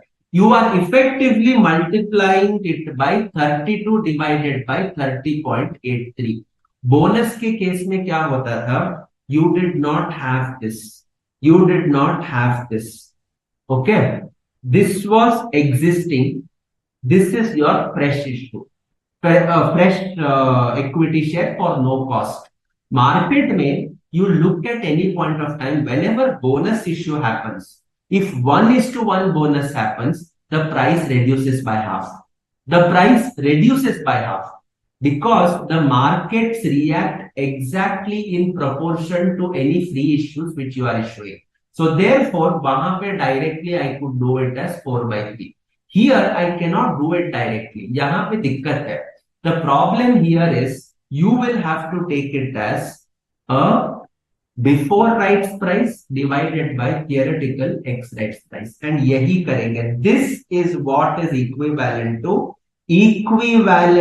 not equal. This is what is equivalent to 4/3 in bonus question. 4/3 in bonus question. Is it okay? Yes. Are we clear with this?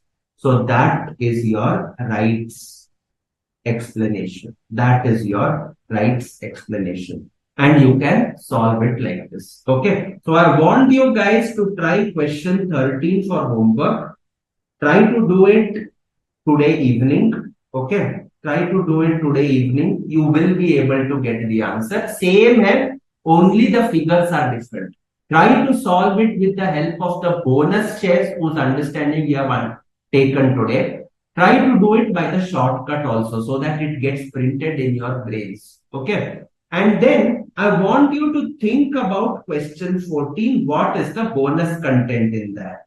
What is the bonus content in there? I have given you, but still you can take an understanding. Okay. Can you spare me 10 minutes or 15 minutes so that I can run you through the practical case? Yes. Can you spare me 10 to 15 minutes? Yes. Institute will spare me, but I want to know how placed are you people because I can take you through that. And once you understand it, let me see whether I have put that working here or not. Check.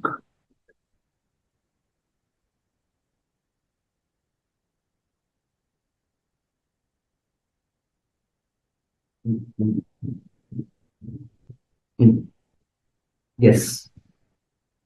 Okay. All right. 1 second. Just a minute.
Okay. You want it tomorrow? Yes. Two, three people are saying, please do it tomorrow. Muhammad is saying, Shruti is saying, okay, fine. What I'll do is, I will, okay, fine. I'll do it tomorrow. Okay, I'll try to do it tomorrow. Then you will be in a position to better understand. Okay, fine. No issues. So we'll pick it up for tomorrow because I just want, it won't take more than 10-15 minutes, but it's okay. Tomorrow I want you to revise and come the rights issue.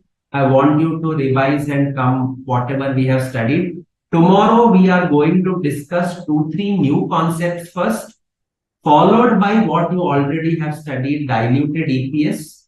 And after diluted EPS, we will again visit one or two new concepts and close our discussion for tomorrow.